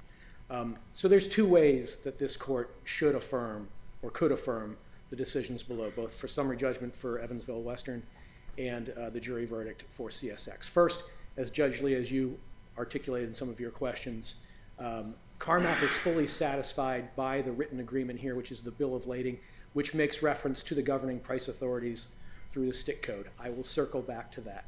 The second way that this court could affirm is for the reasons you've articulated, Judge St. Eve, is that the parties completely agree. There is no daylight between the parties to that written agreement as to its meaning, which takes me, Judge Kirsch, to some of the questions. That would be a weird way to affirm, to say we should ignore the CARMAC amendment because the parties agreed that to do something different than what the CARMAC amendment requires. Well, actually, I would respectfully offer that that's what makes this an easy case, because there's no other decision that they've cited or that we have found where the parties to the written agreement are in mutual accord and understanding and the courts have said nonetheless that we're going to turn this over. And the point I was going to make in response to the question that you posed is there's no inconsistency here between common law principles of contract interpretation and the Carmack Amendment. The Carmack Amendment requires a written agreement, but the question is still, what is that written agreement and what does it mean? And I think that there's a false dichotomy to say that you can't rely on common law principles of contract interpretation to find that Carmack is met consistent with the testimony, frankly, of all the relevant parties. So now jumping into the issues, the first point I want to raise is just, frankly, a correction to a glaring mischaracterization that my friend made. He said that there's no evidence in the record that National Railway Equipment had the limitation of liability language prior to the move. That's just not true, and they've already conceded this point. In Record 400, which is their renewed motion for judgment as a matter of law, they say on page 2, footnote 1, plaintiffs acknowledge that NRE appears to have conceded that it was aware of CSX's limitation before the shipment commenced. And that's important because their own witness, Cindy Garbrecht, testified at trial that, this is the questioning, fair to say, Ms. Garbrecht, that if it were relevant, it would mean a much lower recovery for Lloyd's. If it had been placed on the 16th, yes. So if it, and the it here is the limitation of liability language that J. Smith forwarded, or that NRE forwarded to Lloyd's as part of its adjustment process. So if it was in place on the 16th, you would agree that it was a valid limitation of liability. And she responded, if it was valid on the 16th, correct. And J. Smith testified at least a half dozen times, and probably more if you go back. Isn't that a matter of law, though? It isn't. I'm not sure why there was a trial here, to tell you the truth. I mean, I can't figure that out, and you may not be able to figure that out either. But isn't that just a question on a matter of law as to whether or not there was a limitation of liability? That's for the judge to decide, not for a lay witness or a percipient witness. Well, whether there was a limitation, yes, that's a question of law, I agree. To your question, your underlying question about why there was a trial, let's just talk about that. They asked for the jury trial, not my clients. Now, they did not, and this is super important, they are now arguing there shouldn't have been a trial. They never moved for summary judgment on liability. They moved for summary judgment only partially on their prima facie case. It was only after Judge McGlynn below granting summary judgment to Evansville, but going forward to trial to, in his words, to see if CSX perfected its own limitation. It's only after we went to trial and were seated with the jury that they raised for the first time in their motion for judgment as a matter of law, hey, we shouldn't even be in this courtroom. So that's the position changed, and that's an important point. Mr. Wolf, what is the written agreement here from your perspective? And does it differ for the two clients? No, the written agreement is so you start with the bill of lading. That is the written agreement. And I really want to pick up on Judge Lee's line of questions because I think this tracks completely with ABB and with the Siren case that they cite from the 11th Circuit. The testimony here is that the stick codes, first of all, let me just point out, the one thing they don't mention is if it's not the price authority from Evansville, 5012Q revision 11, or if it's not CSXT 6051, what's the price? There has to be a price. Good people though they are, railroads don't ship cargo for free. There has to be a price. And so the folks in the industry know how to find that price. And so to your question, Judge St. Eve, the reason why the bill of lading satisfies the written agreement prong of Carmack is because it makes that reference. It has the stick code. And that is a specific signal that you go off campus to somewhere else. No different than if it listed a price authority, as in as the ABB court endorsed. No different than if it listed a classification code as the 11th Circuit endorsed in Siren. None of the courts, no decision says there's a four corners rule here, that everything has to be embodied in the bill of lading. It's just not a rule. It's not a requirement of Carmack, and it's not how Carmack has been interpreted by the courts. So, Mr. Wolf, you would agree, though, with what Judge Kirsch was saying, that if there was no stick code here, right? If there was nothing from which, if all we had was course of dealing, and there was nothing from which we can divine from the bill of lading that the parties had agreed to limitation of liability, that would not comply with the Carmack Amendment. Isn't that right? I would say that if the question is, do we live in a world that was similar to the facts as described by the Fourth Circuit in the ABB case, at least the majority opinion, where you have no indication of price authority on the face of the bill of lading, and you have, importantly, testimony that the shipper was ignorant of what that price authority was, and in that case... Well, I mean, it seems to me that Judge St. Eve and Judge Kirsch are right in that if all we had was a testimony of the parties, I don't think that that would comply with the Carmack Amendment, because the limitation of the value has to be, in the words of the amendment, established by written agreement. So there has to be something in the written agreement, right? Absolutely agree, and I want to make it completely plain as day, because they've accused us of running from the Carmack Amendment. Written agreement is 11706C3. It's there. And your argument is that the written agreement doesn't have to specify the actual limitation of liability. And in fact, the provision itself just says limited to a value established by the written agreement. It doesn't say stated in or evidenced by, right? It just says established by, whatever that might mean. I absolutely agree, and I don't think that this court needs to read into Carmack words that Congress didn't put there. Established by what we do know and what's not in dispute, both Evansville and CSX published. They've established rates. They are available on their respective web portals that the J. Smiths of the world, the shippers of the world can access through their logins. They've established those rates exactly as allowed by 11706C3. And then they carry with them limitations of liability. And all you need is a bill of lading or another written agreement. In fact, I'll point out ABB, which they rely on, to a fairly well, doesn't even require a price authority. It said, and this is at page 143 of that decision, price authority or any other indication that the carrier limited its liability. We have that in spades here. And so I don't think that we can ignore the testimony of the industry participants here, both CSX and National Railway Equipment, to sort of blank reality about how these shipping agreements work. How do we get there on Evansville, though, if we don't have the testimony?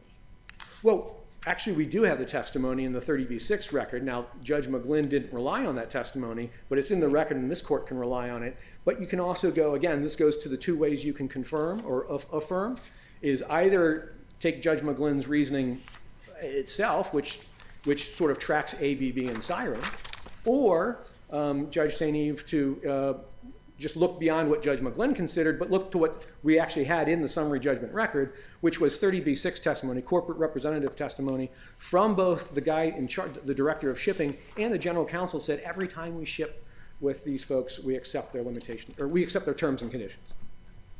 If there's no other questions, I'll sit down. John? No, thank you. Okay, thank you. Mr. Sasse, we'll give you another minute.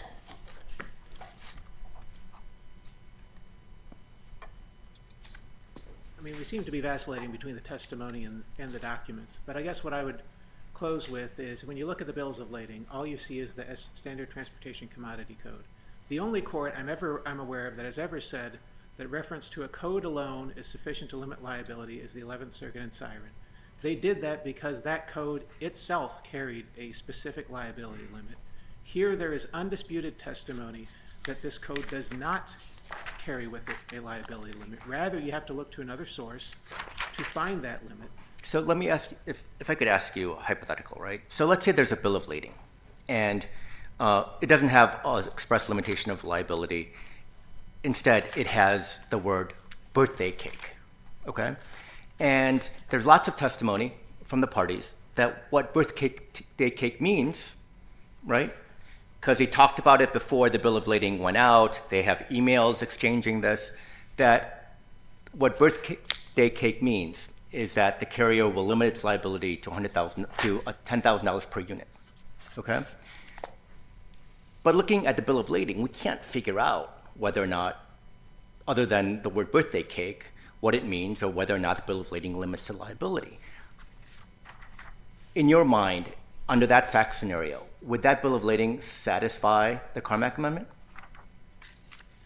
You have an email exchange saying beforehand, Yes. saying that birthday cake means this. Yes. I mean, I think in that context, it would be a much harder argument for me to make. I guess my question I guess is, what I would well, say- but, so my question is, I guess it's, would, in your framework of how the Carmack Amendment Yeah. works, would that fact scenario comply? I think it's a close call. I think I could get up here and make an argument. I think I'd probably lose it. I think the difference between your hypothetical, though, and what I'm talking about is here we have a bunch of testimony, and this goes to Judge Kirsch's point about why was there even a trial here. We have a bunch of testimony about state of mind, right? What we don't see, and if we want to play in a common law world, we have to play in it fairly. And to do that fairly, we have to look at objective manifestations of consent. And as you know, those are all things that predate the actual bill of lading. You don't get to come in here in a trial however many years later and say, well, gee, I thought to myself, this carried with it this or that liability limit. And so the difference really, going back to your hypothetical, Your Honor, is there you have the one thing you don't have here, which is some sort of email exchange saying, hey, look, we're on the same page here. This code means it carries with it a liability limit. That's nowhere. That's something that got made up when this case came up on appeal. All you have is But isn't testimony that- saying that... But isn't that for the jury? Isn't that one the jury determined that, given the record that the parties had that understanding going? That was one of the issues for the jury trial, right? Well, we can have a debate about whether there should have been a jury trial, but I don't recall that the jury trial went to the jury answered whether there's a written agreement. Sure. I don't think that was an issue for the jury to take, and for the jury to answer. And I guess my point is there is no pre-bill of lading evidence on this point in the record. And so if the jury reached that conclusion based on state of mind evidence that post-dated the deal, that was just an insufficient and inadequate basis to have a jury verdict. Okay. And so Thank for you. these reasons, we'd respectfully request you reverse, Your Honor. Thank you. Thank you very much. Thanks to both sides. The court will take the case under advisement. Our next case this morning for oral argument is 23-2905, Socha versus the City of Joliet.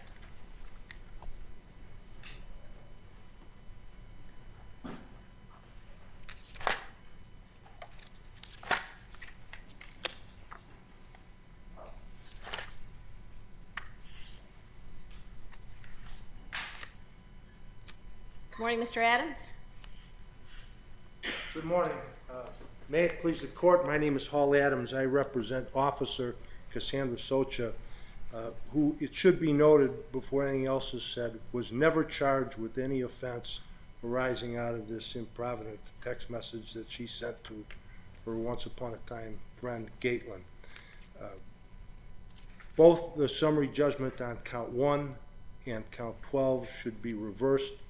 There exists sufficient evidence in this record when viewed in a light most favorable to Officer Socha to submit both of those claims to a jury.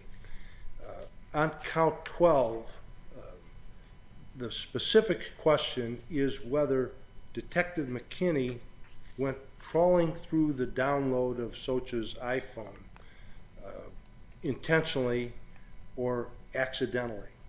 To underscore the existence of fact questions with which the record on that issue bristles, I direct the court's attention to statements in the defendant's statements of uncontested fact during the summary judgment briefing, in which defendant said that when Detective Boatsum downloaded the iPhone to the Celebrite computer terminal, he encrypted them. Now, McKinney, when he was deposed, never offered any explanation for what I have to take advantage of is the low-hanging pun in the case, the enigma, or the jury question in this case, how it is that he managed to decode the encryption to get to Socha's iPhone. He had to know where to find it on the Celebrite computer, and he had to know how to get into it. I to thought the find it. testimony was that there was one code that would decrypt everything. That isn't quite right, Your Honor. There was a common password known to all the detectives, not exactly encryption in the Joliet Police Department. It was Joliet. That's how you got logged on to Celebrite. But Boatswain testified that he had gone to particular lengths to make sure that the only people in the department who could get to the SOCHA download on the Celebrite computer, once they logged on using that common password, they had to know where to go. They had to know how Boatswain had labeled it, and they had to know how to get into the download where Boatswain had labeled it. Thus, the defendant's characterization, it's not my characterization, that they had encrypted it. McKinney never offers any explanation for how he accidentally gets to the specific file, and we describe in some detail in both the opening brief and the reply brief this very important dichotomy between his testimony and Detective McEwen's testimony about what he finds when, that demonstrates that he knew well that he was going through the download of SOCHA's iPhone while he was doing it, and he knew he was looking for images. He knew he was looking for photographs. McKinney has testified himself that he could click on icons that related to emails, he could click on different icons that related to text messages, and he could click on different icons that related to photos or videos, and he was clicking on the photo image icons in her iPhone.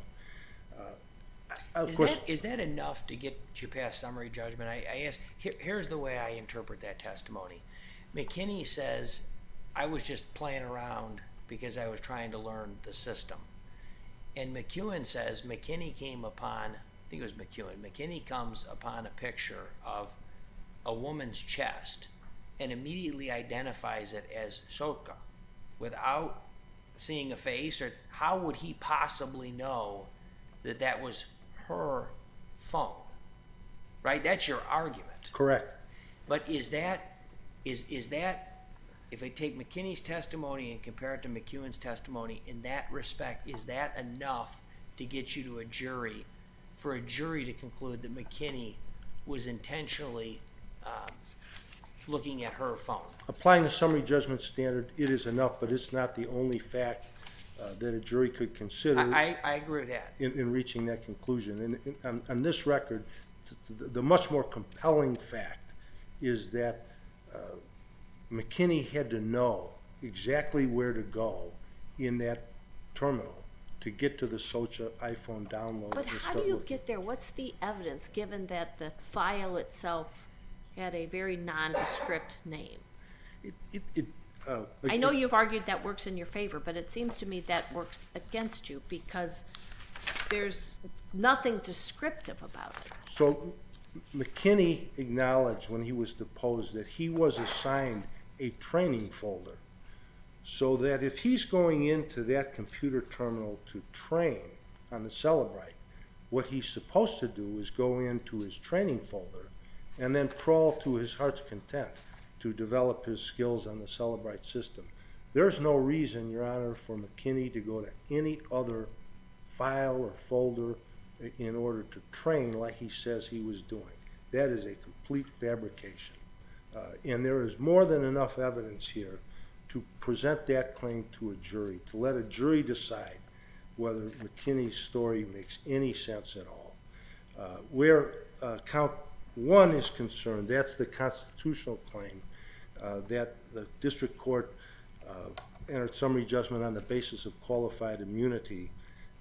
Again, there is sufficient evidence in this record to submit to a jury the question of whether defendant Detective Grizzle knowingly omitted from his warrant application to Will County Judge Sarah Jones the facts that he, Grizzle, only needed to get into SOCHA's iPhone to confirm that SOCHA was the sender of one text message that was sent to one person, Gatelin, on a specific date at a specific time. Mr. Adams, I'm sorry, your time's a little limited. Can I take you back about Officer McKinney's search? Yes. He says that there was, when he clicked on the second image, he was asked, why did you click on the next photo? And he said, if I recall it right, it was a small thumbnail and it looked like you had someone's face. Was there any testimony or evidence about what the thumbnail of the chest photo looked like? No. I will say, however, that it speaks volumes about McKinney's intent, that after he saw an image of a naked woman's chest, he didn't stop. He kept looking because he knew he was looking in Socha's iPhone. That's another fact, Your Honor. That a Yeah, jury it's can weird consider. here to me. I mean, I'm very troubled by the testimony in this case because it's what happened to Miss Socha is terrible. Okay, I mean, I can't believe a judge signed this warrant to say you can search the entire contents of someone's phone to look for one text message, and then McKinney just happens to be searching around in Cellbrite, and I'm very familiar with Cellbrite and how it works and what's in there. Happens to be searching around training, and guess what? He happens upon the naked pictures that everybody's talking about in the police department. It's weird. It's troubling, right? It is beyond that, Your Honor. Is there any evidence or testimony that explains why Officer McKinney said, oh, I think this is Socha, or this could be Socha, after he saw the chest picture? There's no explanation or admission or confession from McKinney, that's for sure. Is there anything that supports why he thought that might have been Socha? At that point, it was widely known in the department, particularly in the detective section, that Socha's iPhone had been seized by detectives and was in the process of being searched. And so inquiring minds in a frankly misogynistic and frat house sort of environment knew where to look and what to look for.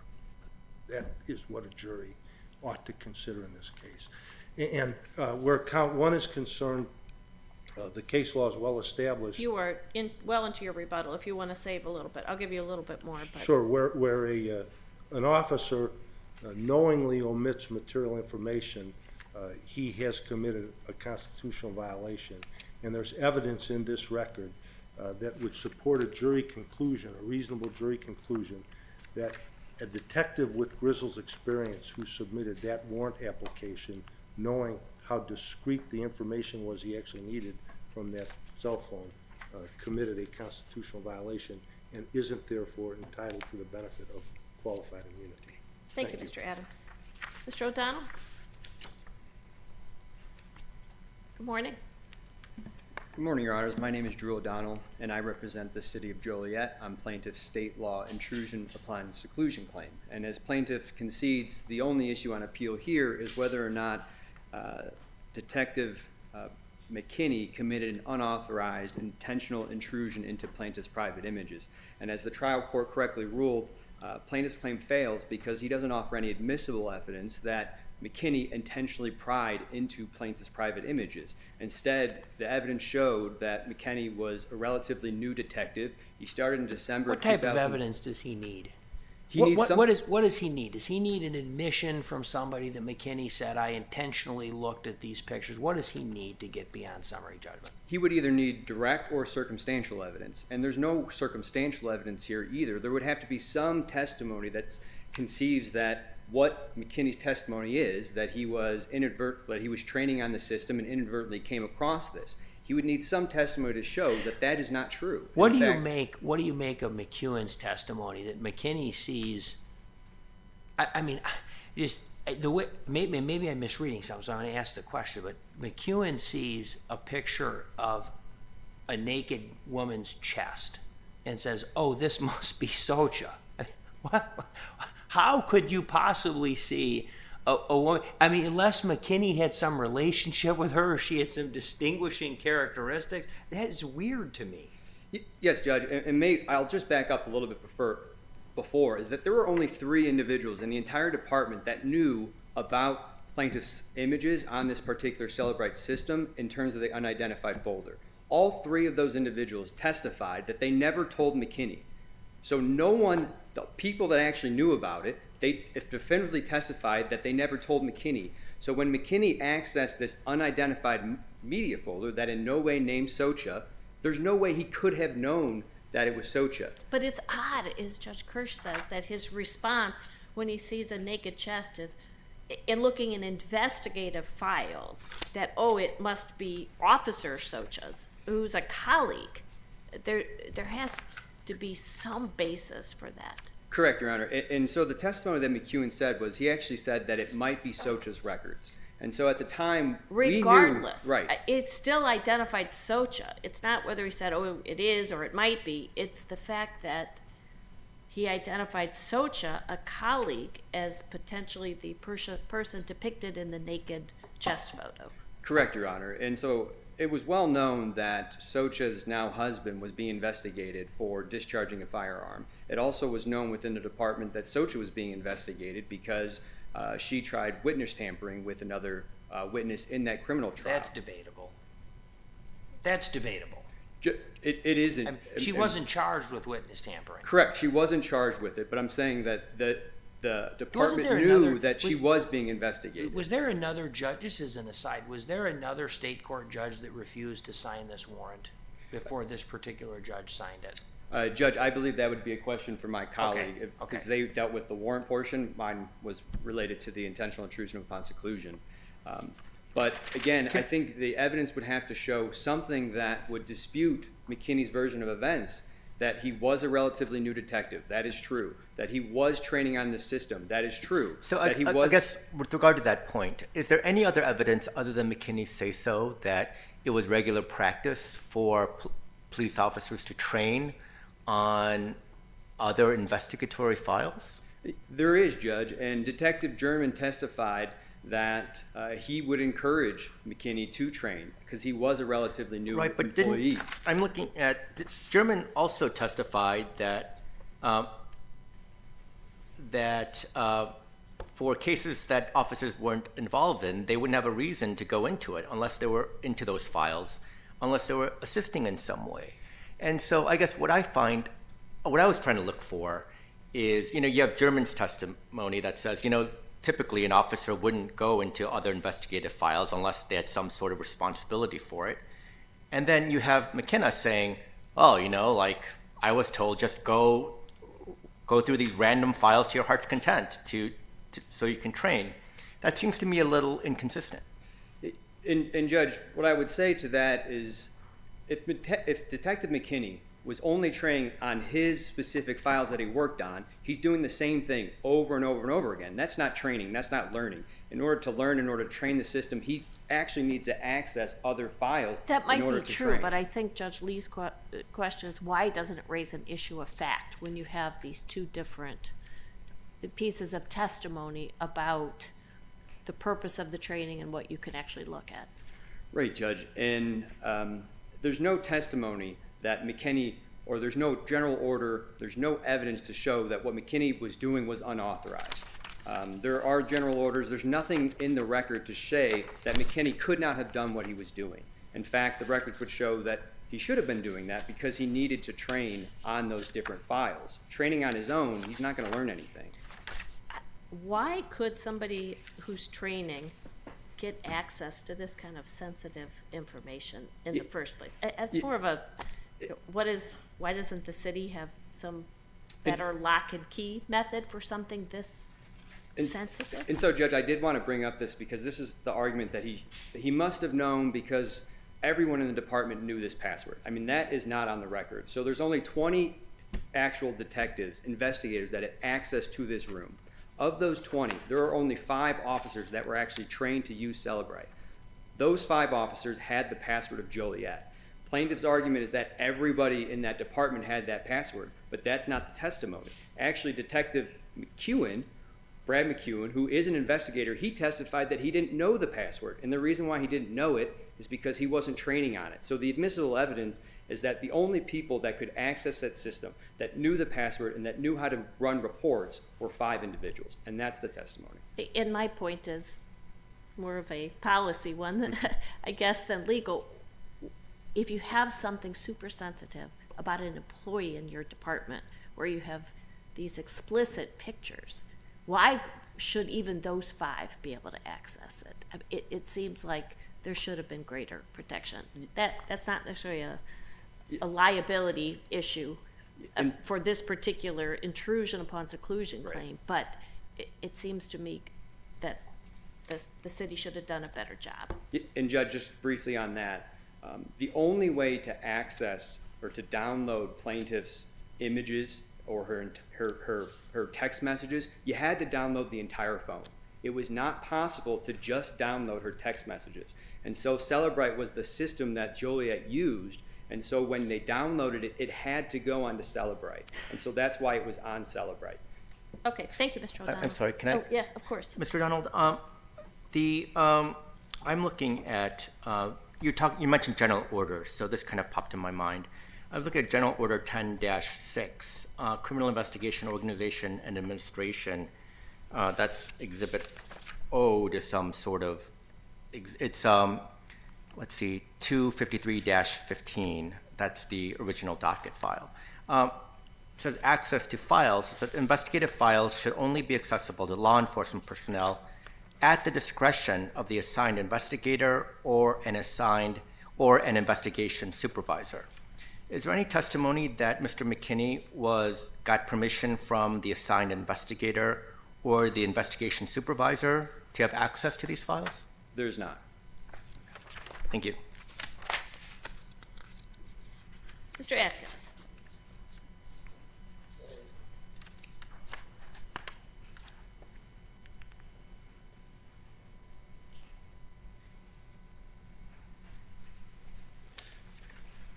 Good morning. Good May morning. it please the court. My name is Michael Atkins. I'm here today on behalf of defendant Edward Grizzle to ask the court to affirm the well-reasoned judgment of the district court entering summary judgment in his favor on plaintiff's Fourth Amendment claim on the basis that he was entitled to qualified immunity in his actions in seeking and procuring the search warrant for plaintiff's cell phone. The crux of plaintiff's claim, as I understand it, is that Grizzle violated the Fourth Amendment by failing to include in his application for the search warrant words to the effect of, I don't need to search all the contents of the cell phone, but only the text messages. Qualified immunity is appropriate in this instance because it's, as the district court concluded, there was no existing precedent at the time that would have made it clear beyond doubt to all reasonable officers that such parsing out of the types of cell phone data in an application for a search warrant was necessary to avoid running afoul of the Fourth Amendment. But I'm not sure I accept that argument, okay? Because that's not different than searching any other place where items or evidence of a crime can be found. I mean, we don't search apartment buildings looking for drugs in a single apartment, okay? And that is an overbroad search warrant. And here, to me, I think Officer Grizzle has a very good argument under the good faith exception, although it's not called that here in qualified immunity, it's objective reasonableness. He did seek a warrant that a state court judge signed, okay? So he's got that protection of seeking a warrant.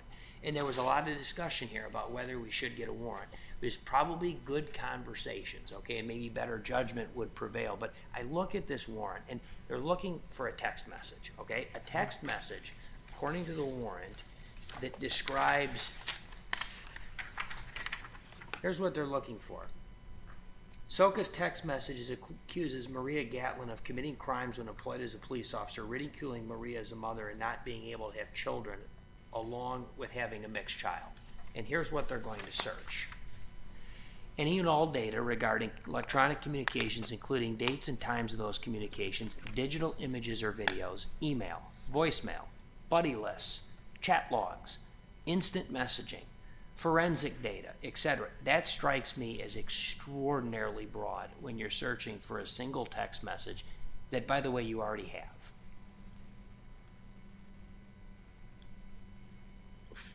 I guess to take your last point first, the fact that they already had it, at least from the perspective. I get it. They can go get it through other means. There's no issue with that. Okay. But they knew what they were looking for.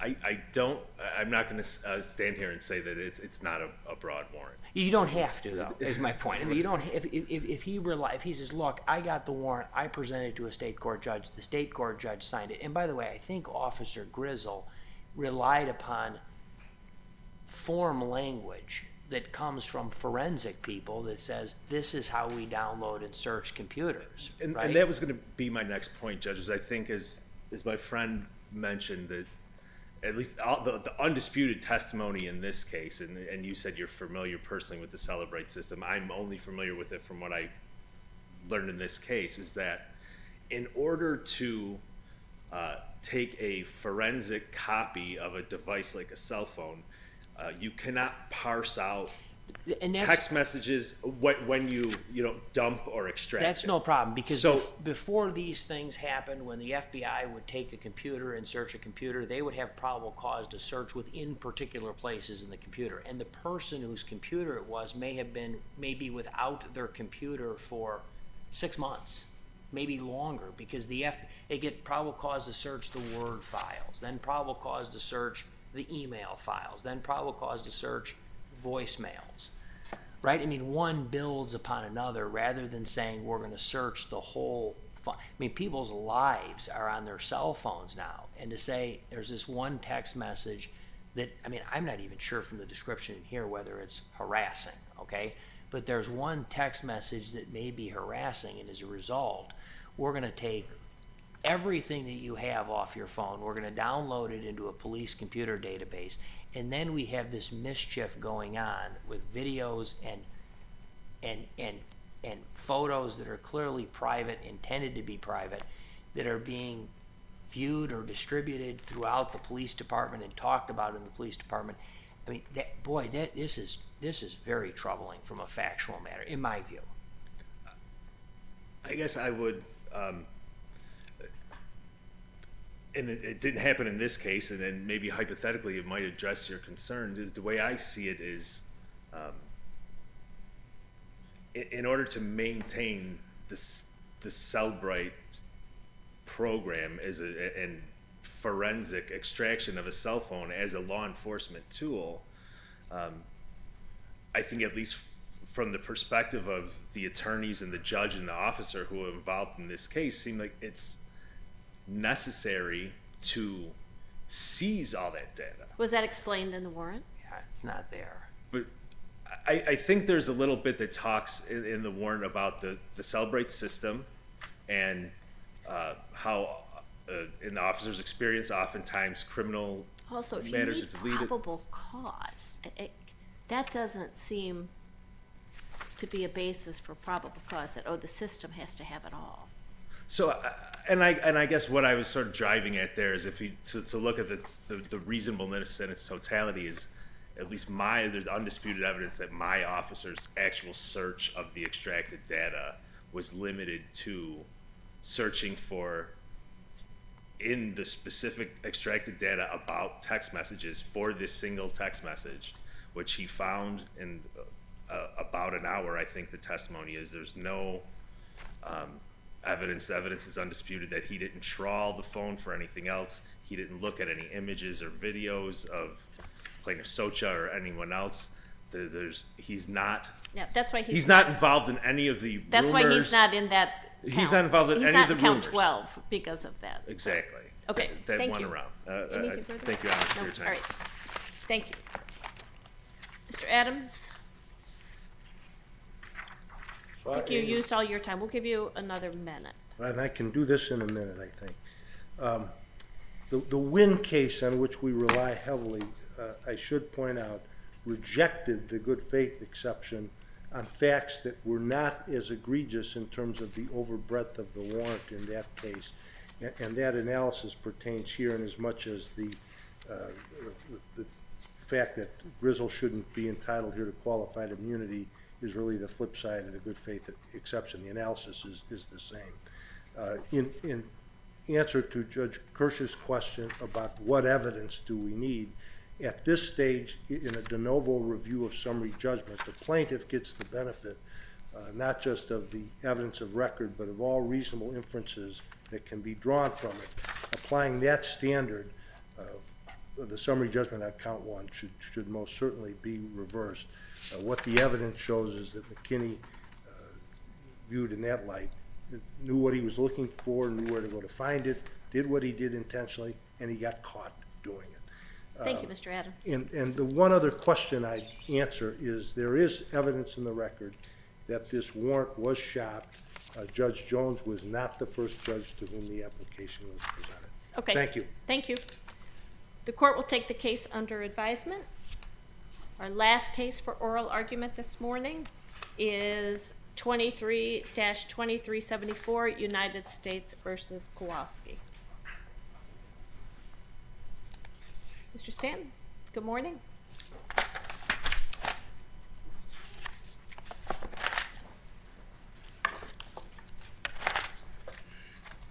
Good morning. May it please the court, Ms. McCurry. My name is Bill Stanton. I represent Jan Kowalski in this appeal of the applicability of 2 sentencing enhancements and the concomitant reasonableness of her sentence.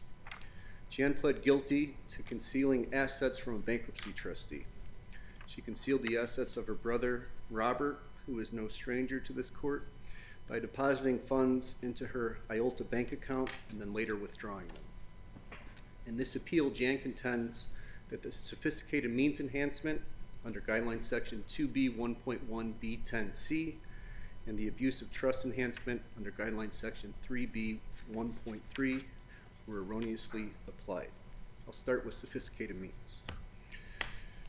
Sophisticated means is imposed where the defendant engages in conduct that is especially complex or especially intricate. And I think the modifier especially is important in this case. Mr. Stanton, the application note specifically provides that hidden assets or hiding assets or transactions through the use of fictitious entities would satisfy this. And here, the evidence shows that your client hid the assets of her brother through the use of a fictitious trust. Why isn't that sufficient? Judge, and used fictitious documents. Sure. The fictitious entities that the district court commented upon were in relation to retention agreements. And those entities were actually legitimate. They were her brother's companies that were involved in real estate investment and development. And those retention agreements did not deal with any fictitious entities. Turning to the fictitious trust, as may become evident in the future, her brother, Robert, did all his business transactions via trust. He literally had dozens upon dozens of legitimate actual trusts through which he operated his business transactions. There was one trust that was used for, I think, a $2,500 wire transfer for a property that was fictitious, or the district court found it was fictitious. It was fictitious from an aspect that it was a trust that had been established at one point but was not in good standing for paperwork reasons. It wasn't a trust that was created in connection with this offense. It was a trust that my client legitimately thought was good to use when that $2,500 wire transfer went out, which was less than 1% of the funds that were concealed here. It was later found out that the trust was no longer in good standing, but it wasn't something that was, the genesis of it was in connection with this offense. It had been in good standing at one point, but had lapsed for one reason or another. So I think the fact that my client used an IOLTA account is a red herring in this case, because any bank account with deposit withdrawal capabilities would have sufficed.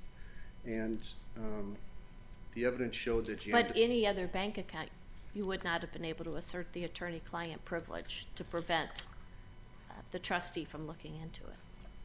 And she wasn't able to assert it here. She tried. She did. And I would submit that an IOLTA account is actually subject to greater scrutiny than a standard bank account. And here the IOLTA account was eponymous, and when my client used it, she went into local branches on camera, clear as day it was her, and either deposited cashier's checks that named Robert Kowalski as the remitter and the remittee, or took out cashier's checks in his name. So the concealment aspect there is pretty weak, because other than the fact that money was being shielded, it wasn't any question or any surprise as to who that money was. It was Robert Kowalski. His name was right there in black and white on the cashier's checks. So I think the shielding assets from a bankruptcy trustee is inherent in the count that Jan pled guilty to. I don't think that it's greatly sophisticated. I think it's more of a run-of-the-mill fraud where the bankruptcy trustee wants to know all the assets of the debtor. The debtor then moves some assets to the name or to the account of someone else to try to escape or free those assets from being seized and distributed. If there's no more questions on sophisticated means, I'll move to abuse of trust. So under 3B 1.3, if the defendant abuses a position of trust or uses a special skill that significantly facilitates the offense, a 2-level increase is warranted. And I'll again focus on the modifier here, significantly. The government argues that the abuse of trust portion of this enhancement applies. Well, Jan used no special skills or positions to deposit these checks into her account or withdraw the money. It was Robert who had the managerial discretion as to the disposition of these funds. Those funds were mostly deposited between August and October of 2018. And Jan didn't file an appearance on this case as a supplemental or co-counsel to Robert's initial bankruptcy attorney till November 26th of 2018. So the concealment, at least as it relates to the bank deposits and withdrawals, had already basically occurred by that point. Now, she's on the case as co-counsel or as another attorney. January 8th, the trustee files a motion asking that she be barred or forced to withdraw from the case, and that motion is granted. Any testimony that she gives and any filings that she had made are disregarded. So over a period of approximately 2 months, she's on the case, and essentially the bankruptcy court says, we're disregarding anything that you filed here. So I think it seems like the government's arguing that her status as a lawyer permits the de facto application of the abuse of trust enhancement here, and I would submit that it doesn't, that her... I think it's her combination of being a lawyer, which we have said, if you're a lawyer in a bankruptcy, that you hold a position of trust, but it's that combination with the fictitious documents, the lying to the bankruptcy court a couple times, the hiding the assets in the account. It's not just the fact that she's a lawyer. Yeah, and I think the lawyer in Galeen, who was playing both sides of the bankruptcy court, he represented the debtor as well as representing one of the significant creditors on the case. I think the application of the enhancement in that case was certainly appropriate because, one, he specialized in bankruptcy. He had a fiduciary duty to the debtor, that this conflict of interest... But we also found that Galeen, as an officer of the court, had a position to the bankruptcy court itself. Correct. And abused that by lying to the court. And I think the distinction here is that Jan's not a bankruptcy lawyer. She files an appearance in the bankruptcy proceeding essentially as a favor to her brother, who already had a bankruptcy lawyer representing him. When she gives testimony, she's called by her brother's lawyer as a witness, and when she files pleadings, it's in response to the trustee's motion that had previously been filed. So, do you want to save your time for rebuttal? I do, thank you. Okay, thank you, Mr. Stanton. Ms. McCurry? Good afternoon. Good afternoon, and may it please the court. Maureen McCurry on behalf of the United States. This court should affirm the defendant's 37-month sentence in this case. The district court properly calculated the guideline range, and including the sophisticated means 2-level enhancement as well as the 2-level enhancement for abuse of position of trust. The defendant then acted well within its discretion in determining the appropriate sentence under the 3553A factors.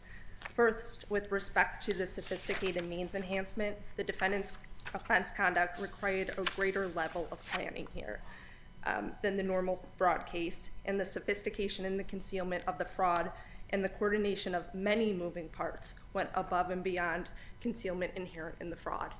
Here, not only did the defendant conceal more than $357,000 in an attorney trust fund, which I would submit is not a red herring here, as Judge St. Eve pointed out, that not only did that money go into the attorney trust account, the defendant used that account to assert the attorney-client privilege later throughout the pendency of the fraud.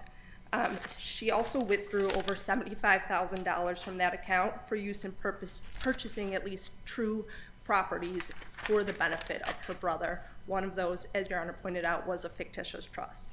She purchased 20 cashier's checks payable to her brother and redeposited a significant amount of that into her attorney trust account, working to obscure the origins of those funds. She later withdrew over $240,000 in cash from that attorney trust account and refused to divulge where she gave that money to. She persisted in concealing who she gave that money to, even upon being held in contempt and jailed for not divulging that information. She doubled down on her lies, and she said that those funds were stolen, even going so far as filing a false police report. The defendant testified under oath that the funds were not the property of the bankruptcy estate, but rather funds that she earned upon execution of retention agreements. And to further that testimony, she admitted exhibits, including fraudulent and backdated retention agreements and client ledgers. All of this together shows a greater level of planning, and the district court did not err in imposing that sophisticated means enhancement. With respect to abusive position of trust, as an attorney, the defendant did occupy a position of trust, and she abused that, which significantly facilitated this offense. She used tools inherent in her position as attorney, including the attorney-client trust fund, to shield funds. She filed a motion to quash subpoenas, seeking records from the attorney trust account, claiming that they were precluded by attorney-client privilege. In that motion to quash, she did indicate that she represented debtors in bankruptcy. As counsel pointed out, she did have expertise in bankruptcy as the attorney in Colleen. She also filed false pleadings stating that the funds in the trust account were never part of that bankruptcy. As the district court pointed out, these tools, along with that cloak of credibility, allowed the defendant to further the fraud in this case. Accordingly, the district court did properly apply the abuse of trust enhancement. If there are no further questions, the government would ask that the court affirm the defendant's sentence in this case. Thank you. Thank you, Ms. McCurry. Mr. Stanton? Thank you. Your Honors, I'll turn briefly to my third argument on appeal, which is the reasonableness of this sentence. It's our position that the procedural reasonableness is not valid here because the guidelines were incorrectly calculated. Under our calculation of the guidelines without these enhancements, it would have been 24 to 30 months. The district court did impose a low end of the guideline sentence, which would have been a 13-month swing here. And finally, the substantive defect by not adequately considering the 3553 factors, as well as our main argument that guideline section 5H1.6, the departure provision for extraordinary family circumstances applied.